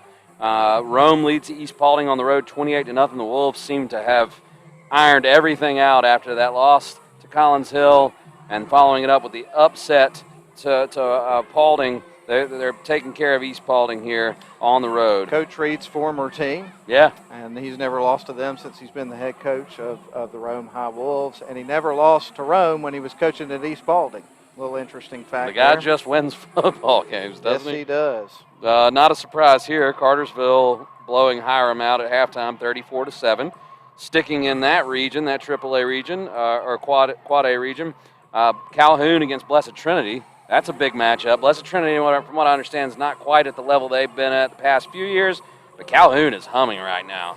20-7. The Yellow Jackets are going to challenge Cartersville in this region, don't you think? Well, absolutely. And when you look back a couple of weeks ago, the way that they just blistered a very, very good defensive Cedartown team, they put people on notice, and they're following that up with some big wins. So, yeah, Calhoun, I want to see that football team. When is that game? Do you know off the top of your head? I really don't, to be honest with you. It's coming up in the next 4 or 5 weeks, so looking forward to that one. Adairsville leads a much-improved Coahulla Creek team 20-3. The Tigers are having a good season, suffered their first loss last week at the hands of Ringgold, right? I'm not 100% sure. I wasn't really paying that much attention to it last week. I think it was a close game, but I think Ringgold got them. Model is all locked up with Dade County, 7 to 7.5. Boy, the Blue Devils would love to get a win there. They're on the road up in Trenton. Ooh. Yeah. Armurchie Indians. Yeah, the Armurchie Indians, who last week played a very good game against a strong program in Mount Zion. They lost. But they're bouncing back this week, and they're scoring points, which is great to see. This Armurchie Indian offense has been putting points on the scoreboard, and Coach Green's just done a fantastic job. He really has, and I'm glad to see him have that success this year. This is his first senior team. This has got his stamp on it, and they are playing some good football. And it's been a long time, I think 2012, since they've had a season where they went even 500, and this year looks to surpass that. So it's just great to see them having that success. And I think Coach Green's just such a good guy, too. He's one of those guys that you want to root for. Played at Armurchie, so he's an Armurchie guy.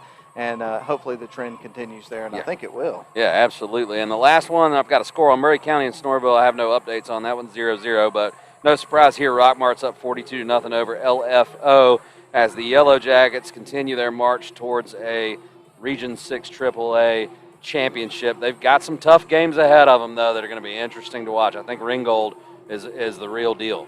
And here it is 49-7, Darlington on top. We've got 1 minute and 14 seconds left here of our mandatory warm-up period. So we're just going to keep it right here for the remainder of that time and just remind everybody to stay tuned at the end of the game for the Rome Orthopedic Center High School football scoreboard show, which will immediately follow the award of the night, the Honeymoon Bakery icing on the cake player of the game. Who will it go to? There's some guys that are in the running. Certainly Thomas Bethel. Scoring 2 touchdowns tonight, doing a fantastic job. And it's going to be interesting to see what players get on the field here with a 42-point lead. This is an opportunity for the coaching staff to develop and build depth, which has been a strength of this Tiger team all year. So we'll see who gets out here and gets the reps in the second half. There should be a running clock, but Thomas Bethel, Caleb Thompson, those 2 names popped at the top of my list after really strong first halves, and we'll see how this thing shakes out. But Matt's paper's getting floppy, so the party's on here at Mount Perrin. It is, Steve Conrad. If you're still with us tonight, it is one of those nights where there's quite a bit of moisture in the air here late in this game, and I'm not sure these rosters are going to make it through the third quarter. They might not, and we might be calling some names we're not familiar with, too. I got some extras in the folder, so don't worry. Good. I've got mine taped down over here, so I'm hoping they'll hang in there. And we should also mention to you, Mount Perrin won the toss at the beginning of the game. They took the kickoff to start the game, so Darlington gets the ball to start this second half, leading at 49-7. So here we go, Matt. Toe's about to meet leather. And putting the boot on it is going to be Charlie Batch, as he has done all night long. You got one man back here for the Tigers standing at the middle of the field at the 5-yard line, and I'm trying to catch his number. Is that Caleb Thompson or Eli? I think it's Eli back there. Yep. So we shall get underway. Here comes the kick from Batch, taking his time running to the football. Let's get it going. Kick on the way. That one's going to be back in the end zone, and that is going to be a touchback. Both feet across the line, so that one will come out to the 20. So the Tigers are going to have to go 80 yards. They are going to start at the 20, as you mentioned, with 11:47 left to go in our third quarter, and the clock are running. And we are going to get to see some fresh faces here, Matt, so get that flashlight out if you have it. Jack Cowan's going to be split here to the near side as a wide receiver. We'll try to check some more numbers. As you mentioned, we're going to see some new personnel. We're going to see Good back here in the backfield, it looks like, with the Tigers. We got to see him in the scrimmage against Callaway. He's a really good running quarterback. Indeed he is, and he'll get ready to take the snap. It's in his hands, going to hand it off, and they'll try to run it up the middle, try to eat some clock and get a few yards, and they're able to get about 3 or 4 yards. So Jack Good at quarterback. Who did he give that ball to? Was it? That was Noah Duggan. Noah Duggan. Yeah. As you mentioned, some new names that we're going to be calling here in this second half. They're going to have 2 wide to the near side, couple to the far side. Going to have some guys shifting around before we get ready for this play. 10:43 left to go in the third quarter. 2 wide on the far side, 1 on the near side. Good in at quarterback. There's the snap. They're going to hand it off to Duggan, runs it out the edge on the far side, and he's going to be brought down. Not a lot there for him. No, not much room there. Running off tackle to the left side. And the Mount Perrin defense was up to the challenge, and that's going to put Jack Good in a 3rd and 8 situation as the Tigers get some fresh blood out onto the field. So Duggan, it looks like, is going to remain in the backfield with Good here for this package. They shifted in 1 or 2 different wide receivers. They're going to have a couple of receivers on each side. Darlington working from left to right on your radio dial, leading at 49-7. There's the snap. Good puts it in the air. It is tipped, and it is going to hit the turf as an incomplete pass. Yeah, tried to set up the screen there, just well defended by the Eagles defense, tipping the ball, and that'll force a punt. First punt of the night. Thomas Bethel will drop back to kick this one away, and it is a running clock. And what's the exact rule there? I'm going to defer to you, Matt. It's 30 points, right? I believe that is the case, and I think, I'm not 100% sure, Steve, if you're listening, you can correct me if I'm wrong on this. I won't be offended, but I think that if it's a region game, that maybe the coaches have to agree on that because of the significance of the game. But I'm not 100% sure that is correct. But I know Steve knows the answer to that question, so he is our rules guy tonight. Thomas Bethel gets that one away. He does, and it is going to roll dead at around the 32-yard line. It won't stop. No. Yeah, got all the way down to the 30. That one had a side spin on it. Sometimes things just go your way. I mean, that ball just kept on spinning sideways. It's rare that you see it do that on a punt. But Bethel's done an excellent job with the punting duties since Charlie Jones went down with an injury. Bethel stepped in, and he has really done a great job flipping the field all season. So the Eagles are going to get it on their own 30-yard line here to start this drive, and they will get lined up in at quarterback for them. They've had 2 guys tonight, but this time it's Daniel Gray.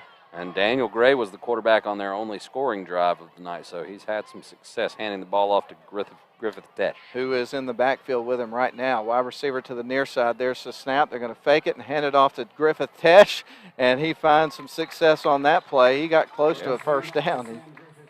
They may move the chains, and they are. Yeah, and you got a nice mix of players who are getting some extra playing time and guys that anchor this defense.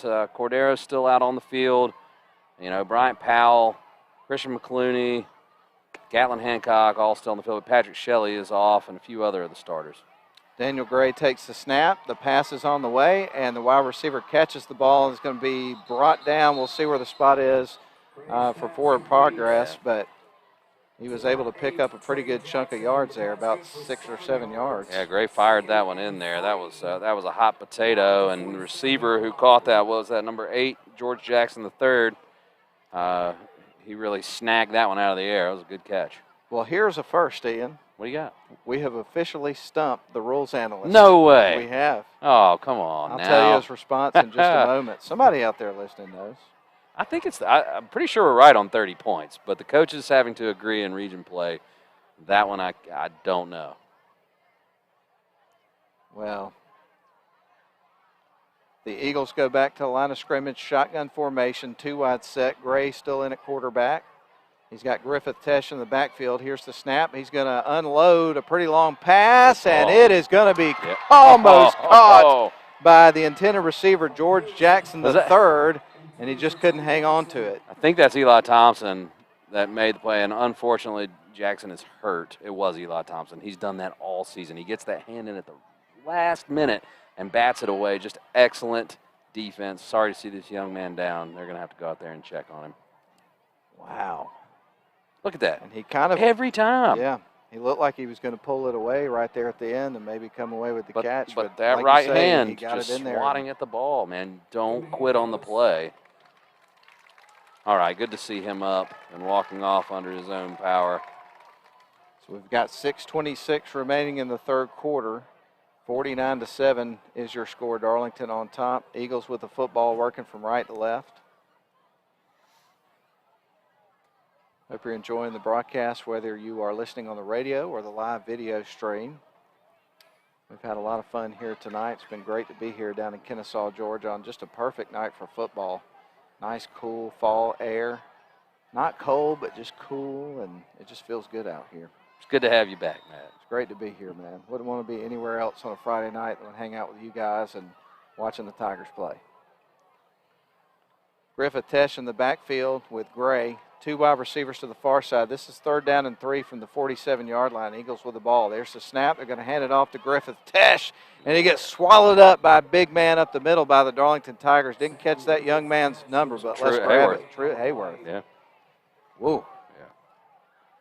He has been moving people around the last 3 weeks. He's just playing with an edge. And on comes Charlie Batch to punt it away here for the Eagles. And back deep for the Tigers is going to be Talon Shirey. And we've had some snap issues for the Eagles tonight. They've had trouble getting it back there to Batch cleanly, and that has resulted in 1 blocked punt and another that was muffed and he was tackled. But both of those set up short fields for Darlington. So we await the punt here from Batch. The snap is low. He fields it. Picks it up and gets the kick away. It's going to drop. It's fielded by Talon Shirey at around the 20, or just before that. He stays up and breaks a couple of tackles and gets down to the 24 before being hauled in. Yeah, that one came in hot, but again, a short hop snap. Good job by Batch to even field it. He's kind of shaking his head coming off the sideline. Said, "Can I get a snap that I can catch? Come on." Well, it looks like he's had some practice with handling that situation. Yeah. My goodness. Again, for all our listeners, we're not sure the exact nature of the rule, but it is a running clock, so this thing is going to fly by. We're already under 5 minutes here in the third quarter, with Darlington taking possession for the second time in the half. So the Tigers are going to send a wide receiver off to the far side, one on the near. They also have Mason McKenzie lined up in the slot. At quarterback is Jack Good. In the backfield with him is going to be Noah Duggan. Called his name a couple of times tonight here in this second half. And clock ticking, 4:17 left to go in the third. Here comes the snap to Good. He'll take it and hand it off. Duggan trying to find a little room to run, picks up a yard or two there on first down. And just valuable reps here for these young guys. Get them out there, give them a chance to play under the lights on a Friday night. We saw a lot of these guys in that preseason scrimmage against Callaway, and they performed well. But you want to build your program's depth, and that's exactly what the Tigers have an opportunity to do here in the second half. Jack Cowan to the near side as a wide receiver. In the slot here on this near side's Mason McKenzie. You have Jack Good at quarterback. In the backfield with him is Duggan, and on the far side, I think it's Slade Clevenger.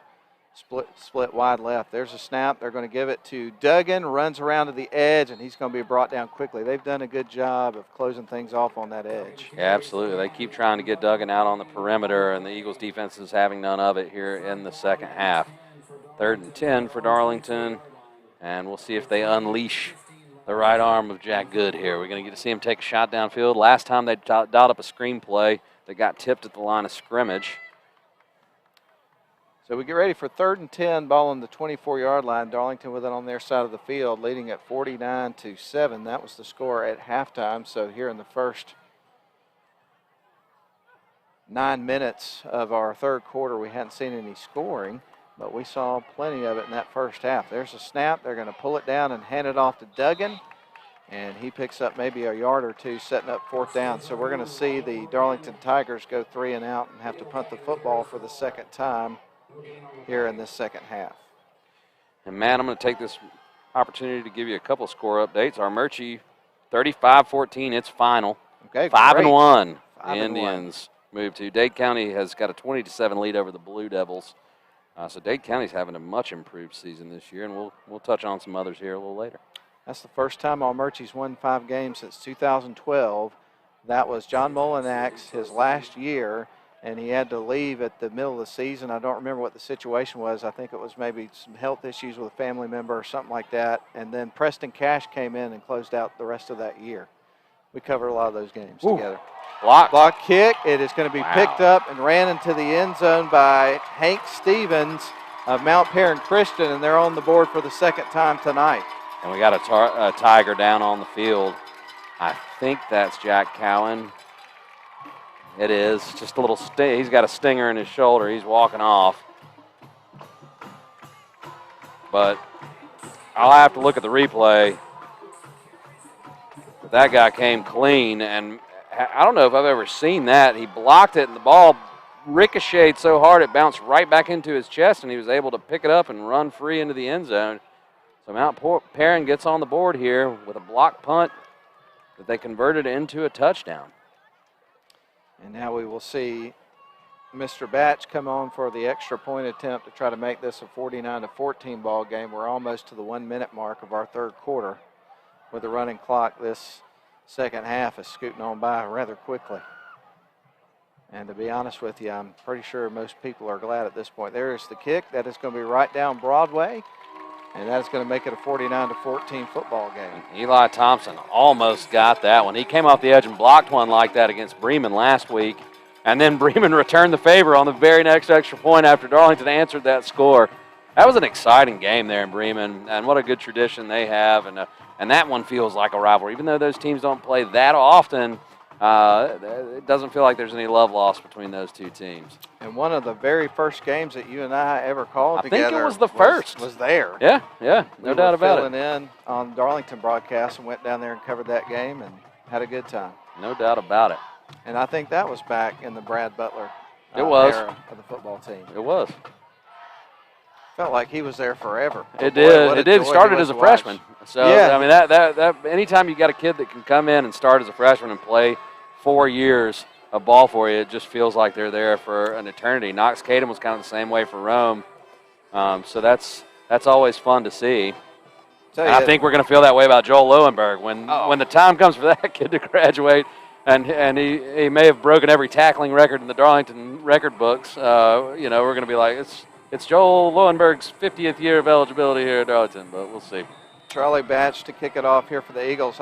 If I think about it, I'll tell you an interesting story of something that happened a couple of years ago when I was getting ready to go to Notre Dame with my folks and my wife. Here is the kickoff. That's going to be a long kick that's going to sail right back towards the end zone, and that's going to be a touchback. They're saying that he was in the end zone.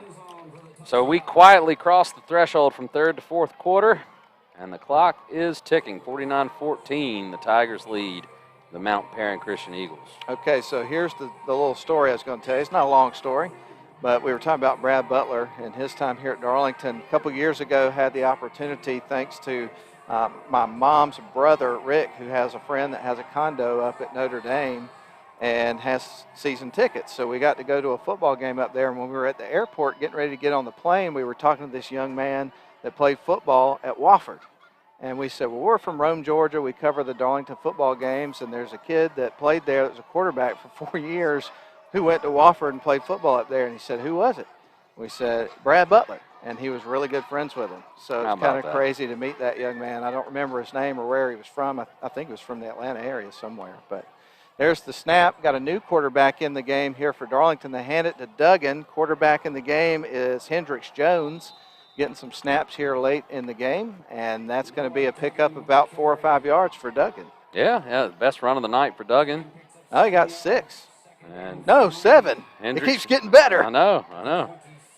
Hendricks Jones, who handles some of the kicking duties from time to time, getting a little play at the quarterback position. Another really good young player for this Darlington football team. He's just a sophomore, making contributions for this team in different areas. And you love this for the fans, the parents who are at practice, getting to see their kids get some opportunities here in a game. 3 wide set. There's the snap. It's over his head, so Hendricks is going to run back and pick it up and try to run, and he is going to be brought down, putting the Tigers' backs up against the wall close to the goal line after taking the sack there. That one came out hot and wide, and and Jones, instead of just jumping on it, he wanted to make a play. And, you can't blame him. He's out there with an opportunity, but you just want to secure that ball and avoid disaster. He was able to hold on to it, so kudos for that. So right now the Tigers are going to set up here with 3rd down and 26 yards to go, and they're going to be backed up at the 4-yard line up against their own goal line. So they're going to be snapping the ball, it looks like, pretty close in the end zone. So they'll line up in a shotgun formation with a 3-wide set, 2 on the far side, 1 on the near. Jones takes the snap. He's going to fake the handoff and run up the middle, making it happen with his legs and gets it out to the 8. That was a pretty nifty little play. Absolutely. He pulled the ball and picked up some tough yards and at least gives the punting unit a little room to operate back there in the end zone as they'll kick it away with just over 9 minutes left in this ball game. Indeed, and going back to punt this football is going to be Thomas Bethel. And on his last attempt, it was blocked and returned for a touchdown, so Darlington will want to clean that up, no doubt. It's a tough situation to be in when the game gets away like it did in the first half and you've got to close it out. Just want to keep things clean and well executed. There's the snap. He'll pull it down, get the kick away pretty cleanly. That's going to drop in at around the 38, bounces backwards all the way to about the, 47-yard line. Yeah, good result there. And Matt, we've seen a block punt from Darlington tonight. We've seen a block punt return for a touchdown by Mount Perrin. Last week we saw the strangest fake punt I've ever seen. Okay, tell me.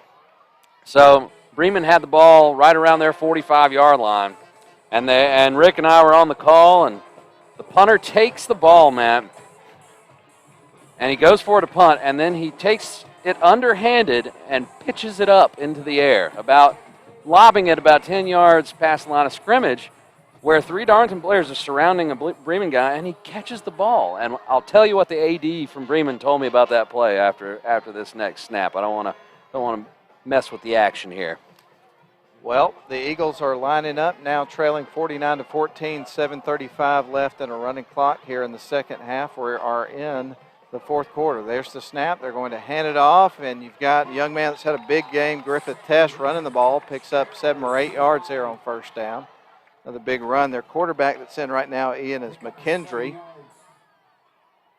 And he's doing a heck of a job, really. I mean, they've had to bounce back and forth between these two guys, just haven't been able to find any balance. Looks like we're going to have a timeout. All right, we're going to take one as well. 7:06 remaining in the game. Darlington up 49-14. We'll step out for 30 seconds.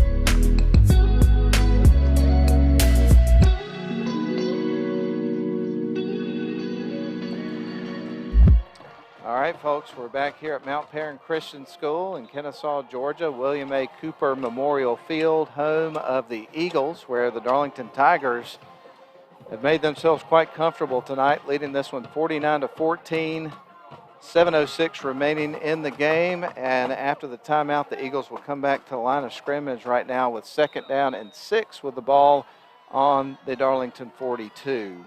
In at quarterback is McKendry. He'll get ready to take the snap. It's in his hands. He's going to hand it off. They'll run out to the left side, and it looks like he has the first down, and that was Thomas with the carry.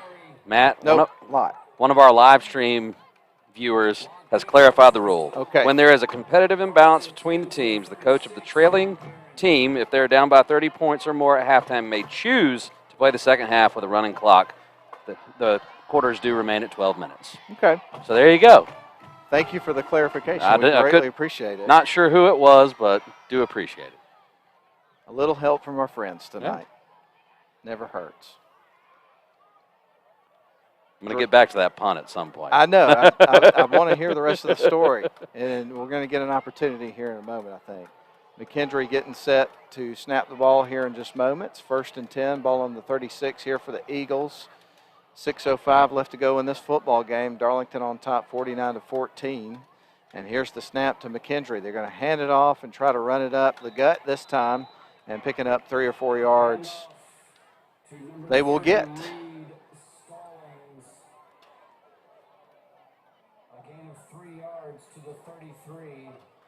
So he got 3 yards and got it out to the 33-yard line. That was Reed Stallings, I believe they said. Opportunity here for Mount Perrin as they're getting some new players onto the field. First region game of the year for both teams. Darlington, by winning tonight, has officially secured a spot in the playoffs. Now it's positioning from this point forward. Going to move their season record to 6-1.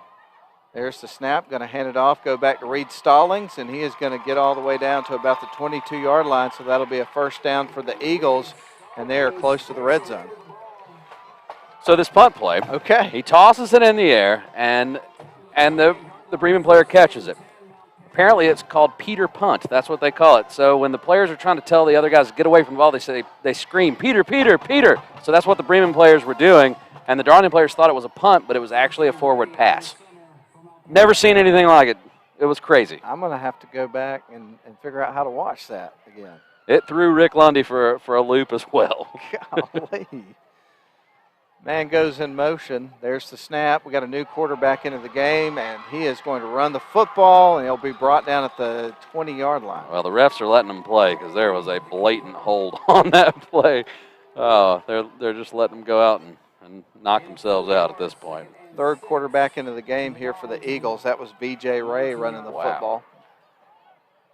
Jack Chandler for Darlington was mugged on that play. And the ref he had a great shot of it. He just didn't bother with throwing the flag. Going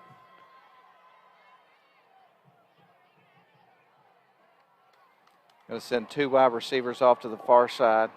In the backfield, again, is going to be Reed Stallings, get some carries late in this football game. As we get ready for Ray to take the snap, he does. He's going to run the football off to the left side. He's got some fast wheels. He gets out to the edge, finds some room, and they haul him out of bounds. I believe that was Hendricks Jones that knocked him out of bounds. It was. Pretty hard hit there, but a nice run from B.J. Ray, a freshman out there getting some reps tonight. Yeah, he's a pretty good running quarterback. So 1st and goal here for the Mount Perrin Christian Eagles. 3:15 left and the clock running. 49-14, Darlington with the lead. And we'll have the Rome Orthopedic Center High School football scoreboard show for you tonight. It may be a rare opportunity for those guys to start the show early tonight, Ian. Yeah, it looks like it's setting up that way. 3 minutes and counting. There's the snap. Quarterback's going to fake it and run off to the right side. He's heading towards the end zone. That's a 7-yard run for a touchdown for Mr. B.J. Ray, the third-string quarterback. Yeah, always fun when you're a freshman. Who knows if that's his first touchdown as a high school player, but great effort from that kid. And Mount Perrin's been able to cut into this lead in the second half. Darlington playing a lot of fresh faces, getting some valuable experience. And with this running clock, that'll be the last possession for Mount Perrin, barring an onside kick or some kind of turnover. So I believe we're about to be staring at what the final score will be at 49-21 if this PAT is indeed successful. Daniel Gray will handle the hold here for Mount Perrin. And here's the kick from Batch, and that one's going to be through the uprights. And he's perfect for tonight. Yeah. 49-21 is your score with 2 minutes and 4 seconds left to go in regulation. Here we go. Count it down. Darlington's about to be 1-0 in region play and win 6 straight ball games. That is unbelievable. And when you go back and you look at that first week of the season, originally they were supposed to play Lakeview Academy. And then 2 days before that contest would take place, they had a situation and had to cancel that game because of a COVID situation with Lakeview. And then, thankfully, Darlington was able to find another opponent. That was Whitfield Academy. At the time, you had a top 10 matchup between those two teams and a quick turnaround for those two teams to prepare for each other. So it was kind of a strange night, and it just never felt like Darlington got in the rhythm that we've seen ever since then. And they ended up losing that game by 1 point. And then, as you mentioned, they've reeled off 6 wins. So this has just been an unbelievable run for the Darlington Tigers. And this team's special, man. They are special. No doubt about it. I mean, they have to be the favorite right now to win this region. And, Matt, you know, I left for a trip, and you had told me the game was canceled. Then I got back, and you're like, well, at the game the other night. And I was like, there was a game? Yeah. So, yeah, they threw that together last minute. There's the kick from Batch. One man back here, that's Hendricks Jones for Darlington. It's going to go into the end zone. And we've got 40 seconds on the clock and the clock running. So we're about to see this game over, Yeah. it looks like. Coach Jordan's out on the field right around the Eagle head, coming out here to talk to Coach Athan. I think we may have us our ball game. Yep. That is going to be the end of tonight's game. So 49-21 is going to be your final score, and indeed, the Darlington Tigers have won 6 games in a 6 games in a row, moved their season record to 6-1. More importantly, 1-0 in region play, securing a playoff spot now, battling for positioning. Mount Perrin Christian, they will fall to 3-4 and 0-1 in region play, as you just heard the final buzzer sound. So that puts a wrap on the game, but we're going to talk a little bit here during the break. We're going to come back and award the Honeymoon Bakery Icing on the Cake Player of the Game and have some final comments before we turn loose Lenny B and also Austin Butler for the Rome Orthopedic Center High School Football Scoreboard Show. We're going to give them an early start so we can pack this stuff up and get off the roof here and go have a Philly cheesesteak sandwich. I'm looking forward to it, man. Absolutely. Let's sort this out. Celebrate a win. 49-21, your final score. Darlington wins it. They were up 49-7 at the end of the half. At halftime period. So we'll send it back to the studio. We'll be back with more here on the post-game show of Darlington football. We'll be back.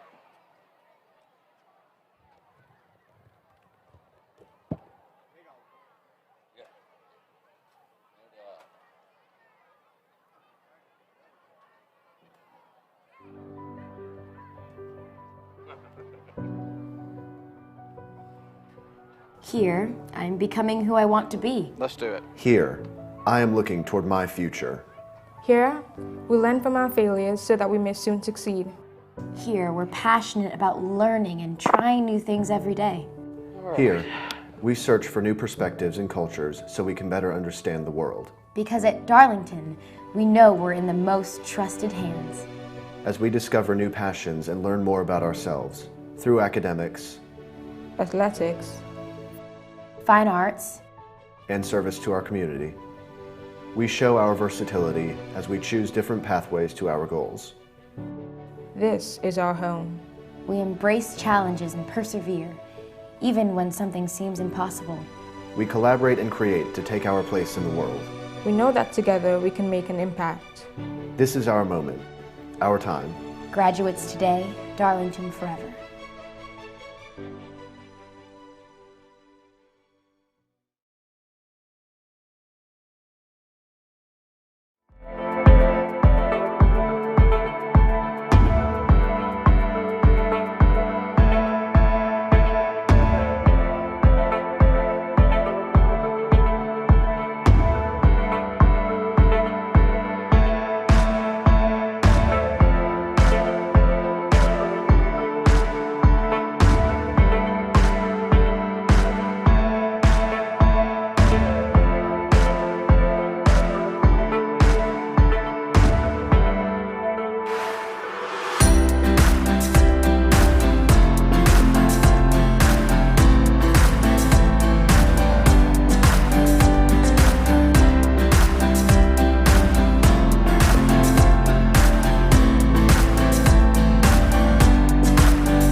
scored twice. And all year I've talked about how this particular player is the definition of a utility guy. He can be put anywhere on the field you need him, and he's going to contribute.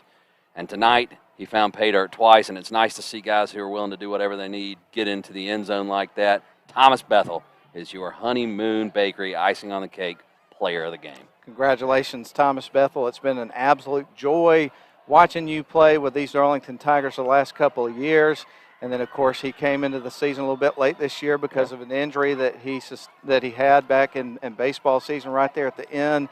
And so battling back like that from an injury and being able to come out immediately and contribute to your team at a high level like he's done shows you what kind of a resilient player he is and how much he loves to play football and being a part of this Darlington Tiger team. So glad to be able to say that he's our winner tonight. Yeah, no doubt about it. Enjoy the cupcakes. Well, you did a great job recapping the Darlington scoring in the halftime period, and since all their scoring was done in that first half, I think we won't go through that again.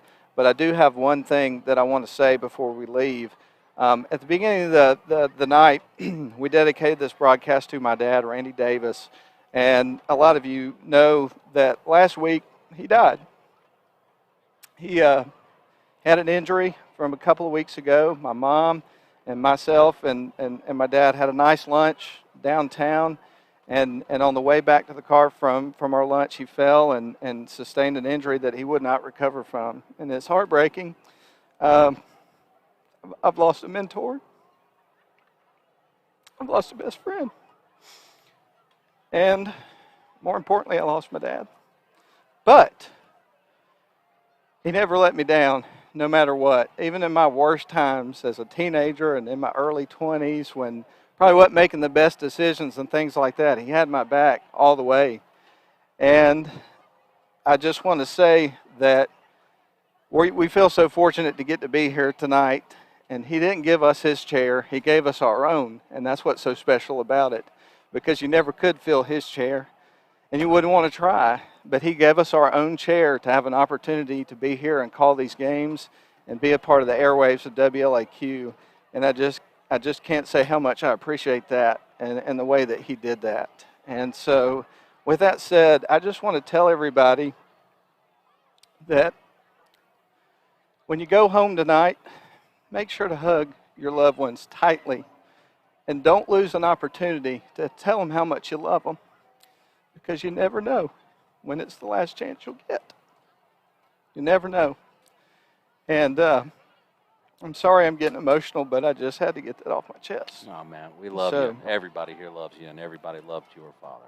There's no question about that. And we certainly, I think I speak for the whole Davis family when I say we feel the outpouring of love from the community, and we really appreciate it. And obviously, you know, the community lost a great leader, but I lost a dad, and certainly my mom, you know, lost a great husband of 54 years. My sister lost a dad. And I know you're real close to the family, and if you have anything that you'd like to say, feel free. Carrying the torch the last 2 weeks is one of the proudest things I've ever done. I'm glad that we could continue the tradition that your dad started, and he always made me feel welcome. He was a natural on the air and just the best at what he did. And I know as good as he was at radio, he was an even better father. So we all hurt for you and wish you peace and recovery during this tough time. Well, I appreciate that. And so thanks for listening to that and everything. I just had to, like I say, I just had to say a few words about that and wanted to make sure to do it at the end in case I got emotional, and I did. So anyway. Well, with that said, Darlington Tigers win it tonight. 49-21 is your final score. Nothing like a Tiger on a Friday night. And with that, we're going to send it back to the studio. Looking forward to hearing Lynn Butler and Austin Butler, father-son team for the Rome Orthopedic Center High School Football Scoreboard Show. We appreciate you guys carrying on the torch there with that program. Really enjoyed the show last week, and we're going to listen to it on our way to get some dinner tonight. But with that said, thanks for listening to Darlington and watching Darlington football, whether you listened on WLAQ 1410 AM, 96.9 FM, WLAQ1410.com, or the live video stream from Darlington School. We appreciate you being with us. And, hey, we're going to be back at the friendly confines of Chris Hunter Stadium at the Lakeside coming up next week as we get ready to host Christian Heritage. Looking forward to that game. And brother, I really appreciate you, man. man. Love you, Matt. You've really helped us out a lot throughout this process, and we appreciate it. And I just want to thank Joey and Dave, the whole gang here, and my son Brody, who's with us here tonight. It's been a bittersweet, emotional night, but having him here, being a part of this, and watching this football game, getting fired up about the Tigers, and getting to see what we do. This is the first time he's been at one of these football games with us, so it's been really neat to have him up here. He's a crucial part of the broadcast. I know, and I think they probably are ready for us to leave because I think he ate all the snacks. He's pretty good at that, aren't you? But anyway, that's going to put a wrap on our broadcast. Thanks for tuning in tonight. And with that said, we'll be back with you next week. And so long, everybody, from Kennesaw, Georgia. Bye-bye.